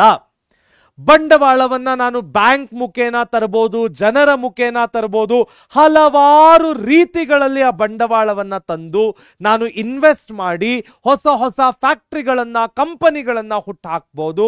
ಆ ಬಂಡವಾಳಕ್ಕೆ ಸಿಗ್ತಕ್ಕಂತಹ ರಿವಾರ್ಡ್ ಯಾವುದು? ಅದನ್ನ ನಾವು ಇಂಟ್ರೆಸ್ಟ್ ಅಂತ ಕರಿತೀವಿ, ಬಡ್ಡಿ ದುಡ್ಡು. So machinery, equipment, factories, buildings, tools and technology. Next, land. Natural resources used in production compensated through rent. So ಯಾವುದೇ ನ್ಯಾಚುರಲ್ ರಿಸೋರ್ಸಸ್ಗಳು, ಈಗ ಭೂಮಿ ಕೂಡ ಒಂದು ರೀತಿಯ ನ್ಯಾಚುರಲ್ ರಿಸೋರ್ಸ್. ಇದ್ಯಾವುದು ನಾವು ಮಾಡಿದ್ದಲ್ಲ, ದೇವರು ನಮಗೆ ಕೊಟ್ಟಿರ್ತಕ್ಕಂಥದ್ದು. ಇದನ್ನ ಕೂಡ ಕ್ಯಾಪಿಟಲಿಸ್ಟ್ ಇಕಾನಮಿಯಲ್ಲಿ ಬಳಕೆ ಮಾಡ್ತಾರೆ. It is a factor of production. ಅದಕ್ಕೆ ಸಿಗ್ತಕ್ಕಂತಹ ಕಾಂಪನ್ಸೇಷನ್ ಏನು? ರೆಂಟ್ ಆಗಿರುತ್ತೆ. ಆಂಟ್ರಪ್ರೆನ್ಯೋರ್ಶಿಪ್. ಆಬ್ವಿಯಸ್ಲಿ ಆಂಟ್ರಪ್ರೆನ್ಯೋರ್ಗಳಿಗೆ ಪ್ರಾಫಿಟ್ ಸಿಗುತ್ತೆ.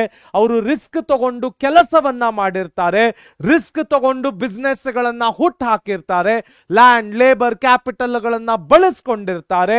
So organisation of other factors compensated through profit. So ಇಲ್ಲಿ ನಮಗೆ 4 ರಿವಾರ್ಡ್ ಮತ್ತು 4 ಫ್ಯಾಕ್ಟರ್ಗಳು ಕಾಣಿಸ್ತಾ ಇವೆ.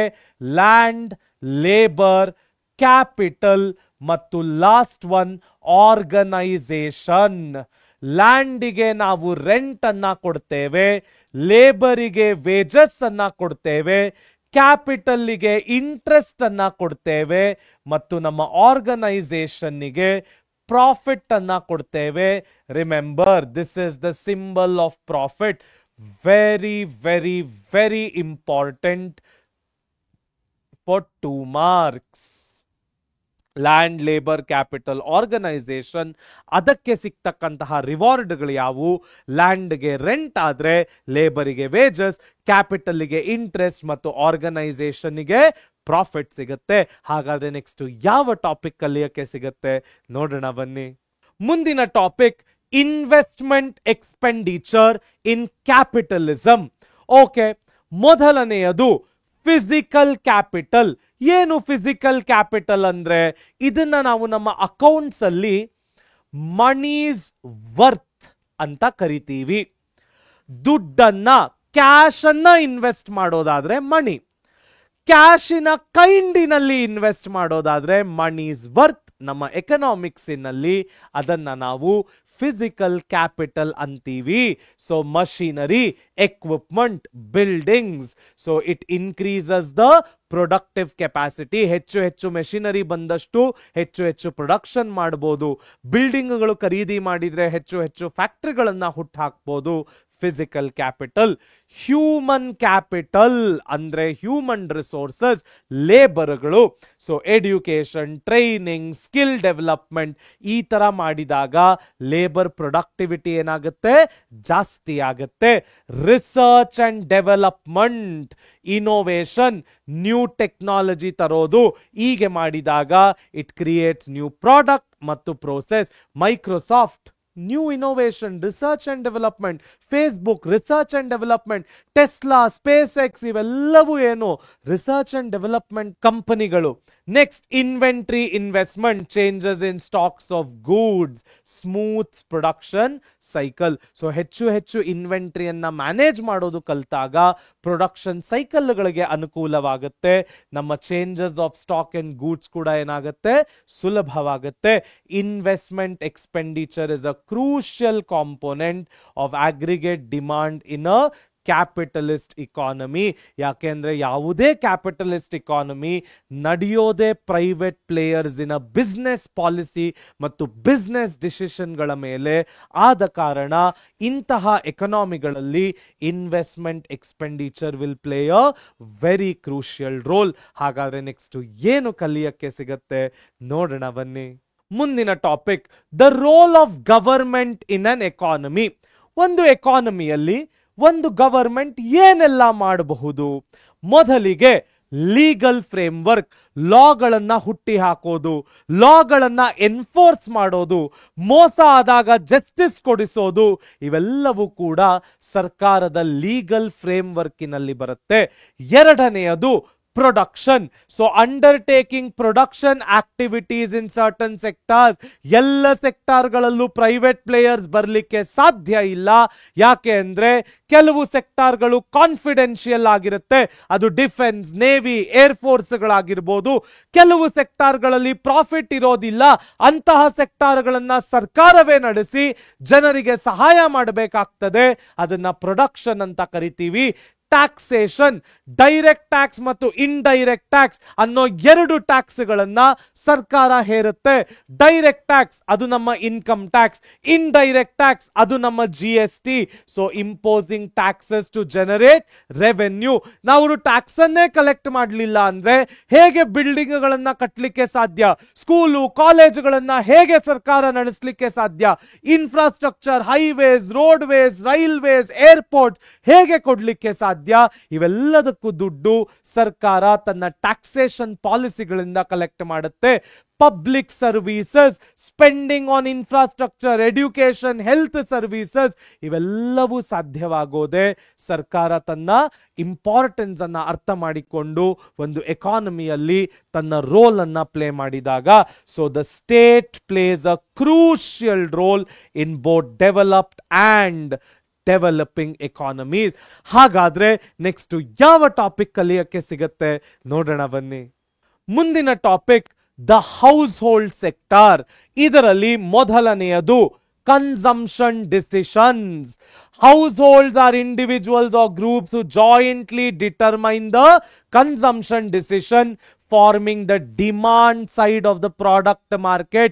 ನಾವು ಒಬ್ರು ಆಂಟ್ರಪ್ರೆನ್ಯೂರ್ ಆಗಿ ಹಲವಾರು ಪ್ರಾಡಕ್ಟ್ಸ್ ಅಂಡ್ ಸರ್ವಿಸಸ್ ಅನ್ನ ಮಾರ್ಕೆಟ್ಗೆ ಬಿಡಬಹುದು. ಆದರೆ ಯಾವ ಪ್ರಾಡಕ್ಟ್ ಮತ್ತು ಸರ್ವಿಸಸ್ಗೆ ಜೆನ್ಯುವಿನ್ ರಿಕ್ವೈರ್ಮೆಂಟ್ ಇದೆ, ಯಾವ ಪ್ರಾಡಕ್ಟ್ ಅಂಡ್ ಸರ್ವಿಸಸ್ಗೆ ನಿಜವಾಗ್ಲೂ ಡಿಮಾಂಡ್ ಇದೆ, ಇದನ್ನ ಡಿಸೈಡ್ ಮಾಡೋದೇ the consumption pattern of our consumers, households. Next income sources. ಅವರು ಹೇಗೆ ತಮ್ಮ ಇನ್ಕಮ್ ಅನ್ನ ಅರ್ನ್ ಮಾಡ್ತಾರೆ? ಕೆಲಸ ಮಾಡಿ ವೇಜಸ್ ಅನ್ನ ಸಂಪಾದನೆ ಮಾಡೋದಾಗಿರ್ಬೋದು. They earn wages by working in firm. Government ಇಂದ ಸ್ಯಾಲರಿಗಳನ್ನ ಇಸ್ಕೊಳ್ಳೋದಾಗಿರ್ಬೋದು. ಪ್ರಾಫಿಟ್ ಗಳನ್ನ ಓನರ್ ತೆಗೆದುಕೊಳ್ಳೋದಾಗಿರ್ಬೋದು. ಬಾಡಿಗೆಗೆ ಕೊಟ್ಟು ರೆಂಟ್ ತೆಗೆದುಕೊಳ್ಳೋದಾಗಿರ್ಬೋದು. ದುಡ್ಡು ಕೊಟ್ಟು ಇಂಟ್ರೆಸ್ಟ್ ಪಡೆಯೋದಾಗಿರ್ಬೋದು. These are all the income of the households. Next economic activity. Beside consumption ಅವರು ಹೌಸ್ ಹೋಲ್ಡ್ಸ್ ದುಡ್ಡನ್ನ ಸೇವ್ ಮಾಡ್ತಾರೆ, ಟ್ಯಾಕ್ಸ್ ಗಳನ್ನ ಕಟ್ತಾರೆ. They create and play a crucial role in circular flow of income in the economy. So ಸರ್ಕಾರ ಒಂದೇ ಅಲ್ಲ, house holds ಕೂಡ ಒಂದು ಎಕಾನಮಿಯಲ್ಲಿ ಬಹಳ ಇಂಪಾರ್ಟೆಂಟ್ ರೋಲ್ ಅನ್ನ ಪ್ಲೇ ಮಾಡ್ತಾರೆ. ಹಾಗಾದ್ರೆ ನೆಕ್ಸ್ಟ್ ಯಾವ ಟಾಪಿಕ್ ಕಲಿಯಕ್ಕೆ ಸಿಗತ್ತೆ ನೋಡೋಣ ಬನ್ನಿ. The external sector. ಸೊ ಯಾವುದೇ ಎಕ್ಸ್ಟರ್ನಲ್ ಸೆಕ್ಟಾರ್ ಅಲ್ಲಿ ನಾನು ಹೇಳಿದ ಹಾಗೆ ಇಂಪೋರ್ಟ್ಸ್, ಕ್ಯಾಪಿಟಲ್ ಇನ್ಫ್ಲೋಸ್ ಮತ್ತು ಕ್ಯಾಪಿಟಲ್ ಔಟ್ಫ್ಲೋಸ್ ಇರುತ್ತೆ, ಎಕ್ಸ್ಪೋರ್ಟ್ಸ್ ಇರುತ್ತೆ, ಆಂಟ್ರಪ್ರಾನ್ ಟ್ರೇಡ್ ಇರುತ್ತೆ. So the external sector represents countries economic interaction with the rest of the world. Export ಅಂದ್ರೆ ನಾವು ಗೂಡ್ಸ್ ಅಂಡ್ ಸರ್ವಿಸಸ್ ಅನ್ನ ಬೇರೆ ದೇಶಕ್ಕೆ ಮಾರೋದು. ಇಂಪೋರ್ಟ್ ಅಂದ್ರೆ ಬೇರೆ ದೇಶಗಳಿಂದ ನಮ್ಮ ದೇಶಕ್ಕೆ ಗೂಡ್ಸ್ ಅಂಡ್ ಸರ್ವಿಸಸ್ ಅನ್ನ ಇಂಪೋರ್ಟ್ ಮಾಡ್ಕೊಳ್ತಕ್ಕಂಥದ್ದು. ಆಂಟ್ರಪ್ರಾನ್ ಟ್ರೇಡ್ ಅಂದ್ರೆ ಎರಡು ದೇಶಗಳ ನಡುವೆ ನಾವು ಏಜೆಂಟ್ಗಳಾಗಿ ಅವರ ಫಾರಿನ್ ಟ್ರೇಡ್ ಅನ್ನ ಫೆಸಿಲಿಟೇಟ್ ಮಾಡೋದು. ಇವೆಲ್ಲವನ್ನು ನಾವೇನಂತ ಕರಿತೀವಿ? ಎಕ್ಸ್ಟರ್ನಲ್ ಸೆಕ್ಟಾರ್ ಅಂತ ಕರಿತೀವಿ. ಹಾಗಾದ್ರೆ ನೆಕ್ಸ್ಟ್ ಏನು ಕಲಿಯಕ್ಕೆ ಸಿಗತ್ತೆ ನೋಡೋಣ ಬನ್ನಿ. ಮುಂದಿನ topic macroeconomic decision makers. ಯಾರ್ಯಾರು ಈ ಮ್ಯಾಕ್ರೋ ಎಕನಾಮಿಕ್ ಡಿಸಿಷನ್ ಮೇಕರ್ಗಳು? ಮೊದಲನೆಯದು the Reserve Bank of India. Macroeconomic ಪಾಲಿಸಿಗಳನ್ನ ಮಾಡೋದಾಗಿರ್ಬೋದು, ಸರ್ಕಾರದ ಜೊತೆ ಕೈ ಜೋಡಿಸಿ ಹಲವಾರು ಮಾನಿಟರಿ ಪಾಲಿಸಿಗಳನ್ನ ಮಾಡೋದಾಗಿರ್ಬೋದು, ಇವೆಲ್ಲವನ್ನು ನೋಡ್ಕೊಳ್ತಕ್ಕಂಥದ್ದೇ ರಿಸರ್ವ್ ಬ್ಯಾಂಕ್ ಆಫ್ ಇಂಡಿಯಾ. ಎರಡನೆಯದು SEBI, Securities and Exchange Board of India. Stock ಮಾರ್ಕೆಟಿನ ಎಲ್ಲ ನಿರ್ಧಾರಗಳನ್ನು ತೆಗೆದುಕೊಳ್ಳತಕ್ಕಂತಹ ಅಟಾನಮಸ್ ಬಾಡಿ. ಸ್ಟಾಕ್ ಮಾರ್ಕೆಟ್ ಅನ್ನ ರೆಗ್ಯುಲೇಟ್ ಮಾಡತಕ್ಕಂತಹ, ರೂಲ್ಸ್ ಅಂಡ್ ರೆಗ್ಯುಲೇಷನ್ಸ್ ಅನ್ನ ಕ್ರಿಯೇಟ್ ಮಾಡತಕ್ಕಂತಹ ಅಟಾನಮಸ್ ಬಾಡಿಯೇ ಸೆಬಿ. ತದನಂತರ ಗವರ್ಮೆಂಟಿನ ಎಕನಾಮಿಕ್ ಮಿನಿಸ್ಟ್ರೀಸ್, ಅದು ಮಿನಿಸ್ಟ್ರಿ ಆಫ್ ಎಕ್ಸ್ಟರ್ನಲ್ ಅಫೇರ್ಸ್ ಆಗಿರ್ಬೋದು, ಮಿನಿಸ್ಟ್ರಿ ಆಫ್ ಟ್ರೇಡ್ ಆಗಿರ್ಬೋದು, ಕಾಮರ್ಸ್ ಆಗಿರ್ಬೋದು, ಫೈನಾನ್ಷಿಯಲ್ ಮಿನಿಸ್ಟರ್ ಆಗಿರ್ಬೋದು ಅಥವಾ ಫೈನಾನ್ಸ್ ಮಿನಿಸ್ಟರ್ ಅಂತ ಕರಿತೀವಿ. ಸೊ ಹಣಕಾಸಿನ ಸಚಿವರಾಗಿರ್ಬೋದು, ಇವರೆಲ್ಲರೂ ಕೂಡ ಗವರ್ಮೆಂಟಿನ ಎಕನಾಮಿಕ್ ಮಿನಿಸ್ಟ್ರಿಗಳಿಗೆ ಸೇರ್ತಾರೆ. So reserve Bank of India, securities and Exchange Board of India, finance minister, minister of trade and commerce, minister of external affairs, ಇವರೆಲ್ಲರೂ ಕೂಡ ನಮ್ಮ ಮ್ಯಾಕ್ರೋ ಎಕನಾಮಿಕ್ ಡಿಸಿಷನ್ ಮೇಕರ್ಸ್ ಆಗ್ತಾರೆ. ಹಾಗಾದ್ರೆ ನೆಕ್ಸ್ಟ್ ಯಾವ ಟಾಪಿಕ್ ಕಲಿಯಕ್ಕೆ ಸಿಗತ್ತೆ ನೋಡೋಣ ಬನ್ನಿ. Goals of macro economic policy. ಯಾವುದೇ ಒಂದು ಮ್ಯಾಕ್ರೋ ಎಕನಾಮಿಕ್ ಪಾಲಿಸಿಯ ಗೋಲ್ಸ್ ಏನು? ಯಾವುದಕ್ಕೋಸ್ಕರ ನಾವು ಮ್ಯಾಕ್ರೋ ಎಕನಾಮಿಕ್ ಪಾಲಿಸಿಯನ್ನ ಮಾಡಬೇಕಾಗತ್ತೆ? ಮೊದಲನೆಯದು ಎಕನಾಮಿಕ್ ಗ್ರೋತ್. ಸೊ ಯಾವುದೇ ಒಂದು ದೇಶ ತನ್ನ GDP, GNP, NDP, NNP, PI, PDI, real income, nominal income ಇವೆಲ್ಲದರಲ್ಲೂ ಸಕ್ಸಸ್ ಅನ್ನ ಕಾಣಬೇಕು ಅಂದ್ರೆ, ಎಕನಾಮಿಕ್ ಗ್ರೋತ್ ಆಗಬೇಕು ಅಂದ್ರೆ ಮ್ಯಾಕ್ರೋ ಎಕನಾಮಿಕ್ ಪಾಲಿಸಿ ಬಹಳ ಬಹಳ ಇಂಪಾರ್ಟೆಂಟ್ ಆಗುತ್ತೆ. Price stability. ಯಾವುದೇ ಒಂದು ದೇಶದಲ್ಲಿ maintaining low and stable inflation to preserve purchasing power and create a predictable environment for economic decisions. ಯಾವಾಗಲೂ ಅಷ್ಟೇ ಯಾವುದೇ ದೇಶದಲ್ಲಿ ಇನ್ಫ್ಲೇಷನ್ ಅನ್ನ ಸ್ಟೇಬಲ್ ಆಗಿ ಇಟ್ಕೊಂಡಿರಬೇಕು. ಆಗ ಮಾತ್ರನೇ ಫಾರಿನರ್ಸ್ ಬಂದು ನಮ್ಮ ದೇಶದಲ್ಲಿ ಇನ್ವೆಸ್ಟ್ಮೆಂಟ್ ಮಾಡಲಿಕ್ಕೆ ಸಾಧ್ಯ. ಯಾವಾಗ ನಮ್ಮ ದೇಶದಲ್ಲಿ ಇನ್ಫ್ಲೇಷನ್ ಜಾಸ್ತಿ ಆಗಿ ಹಣಕಾಸಿನ ವ್ಯಾಲ್ಯೂ ಕಡಿಮೆ ಆಗ್ತಾ ಬರುತ್ತೆ, ಅವತ್ತಿಗೆ ಪ್ರೈಸಿನ ಸ್ಟೆಬಿಲಿಟಿ ನಿಂತು ಹೋಗುತ್ತೆ, ಇನ್ವೆಸ್ಟ್ಮೆಂಟ್ಗಳು ಕೂಡ ನಿಂತು ಹೋಗುತ್ತವೆ. ಅದಾಗಕ್ಕೆ ಬಿಡಬಾರದು ಅಂದ್ರೆ ಇನ್ಫ್ಲೇಷನ್ ಅನ್ನ ಕಂಟ್ರೋಲ್ ಮಾಡಬೇಕು, ಪ್ರೈಸಸ್ ಗಳನ್ನ ಸ್ಟೇಬಲ್ ಆಗಿ ಇಟ್ಕೊಳ್ಬೇಕು. Next full employment. ಏನು ಫುಲ್ ಎಂಪ್ಲಾಯ್ಮೆಂಟ್ ಅಂದ್ರೆ very important. Minimising unemployment to ensure that all who are willing and able to work can find jobs at the prevailing wage rates. ಯಾವ ವ್ಯಕ್ತಿಗಳು ಕೆಲಸ ಮಾಡಲಿಕ್ಕೆ ರೆಡಿ ಇದ್ದಾರೆ, ಇಂಡಸ್ಟ್ರಿ ಸ್ಟ್ಯಾಂಡರ್ಡಿನ ಸಂಬಳಗಳನ್ನು ಕೊಟ್ಟು ಅವರಿಗೆ ಕೆಲಸ ಕೊಡಬೇಕು. ಅದಕ್ಕೇನಂತೀವಿ? full employment. Next, external balance, achieving a sustainable balance of payment position, stable exchange rate to facilitate international trade and investment. ಭಾರತದ ಕಡೆ ಹಲವಾರು ದೇಶಗಳು ಬಂದು ಇನ್ವೆಸ್ಟ್ ಮಾಡಬೇಕು, ನಮ್ಮ ದೇಶದಲ್ಲಿ ಹೆಚ್ಚೆಚ್ಚು MNC ಕಂಪನಿಗಳು ಬರಬೇಕು. ಇವೆಲ್ಲದಕ್ಕೂ ಕೂಡ ಎಕ್ಸ್ಟರ್ನಲ್ ಬ್ಯಾಲೆನ್ಸ್ ಏನಾಗುತ್ತೆ? ಬಹಳ ಬಹಳ ಮುಖ್ಯವಾಗುತ್ತೆ, ಬಹಳ ಬಹಳ ಇಂಪಾರ್ಟೆಂಟ್ ರೋಲ್ ಅನ್ನ ಪ್ಲೇ ಮಾಡುತ್ತೆ. ಹಲವಾರು ಟಾಪಿಕ್ಗಳನ್ನ ಕಲ್ತ್ವಿ, ಹೊಸ ಹೊಸ ಟರ್ಮಿನಾಲಜಿಗಳನ್ನ ತಿಳಿದುಕೊಂಡ್ವಿ. ಏನಾದರೂ ಡೌಟ್ಸ್ ಇದ್ರೆ ಕಾಮೆಂಟ್ ಸೆಕ್ಷನ್ ಅಲ್ಲಿ ಹಾಕೋದನ್ನ ಮರಿಬೇಡಿ. ಎಲ್ಲರೂ ಒಟ್ಟಿಗೆ ಕಲಿಯೋಣ, ನಲಿಯೋಣ, ಬೆಳೆಯೋಣ, ನವ ಕರ್ನಾಟಕದ ನಿರ್ಮಾಣ ಮಾಡೋಣ. ಧನ್ಯವಾದಗಳು.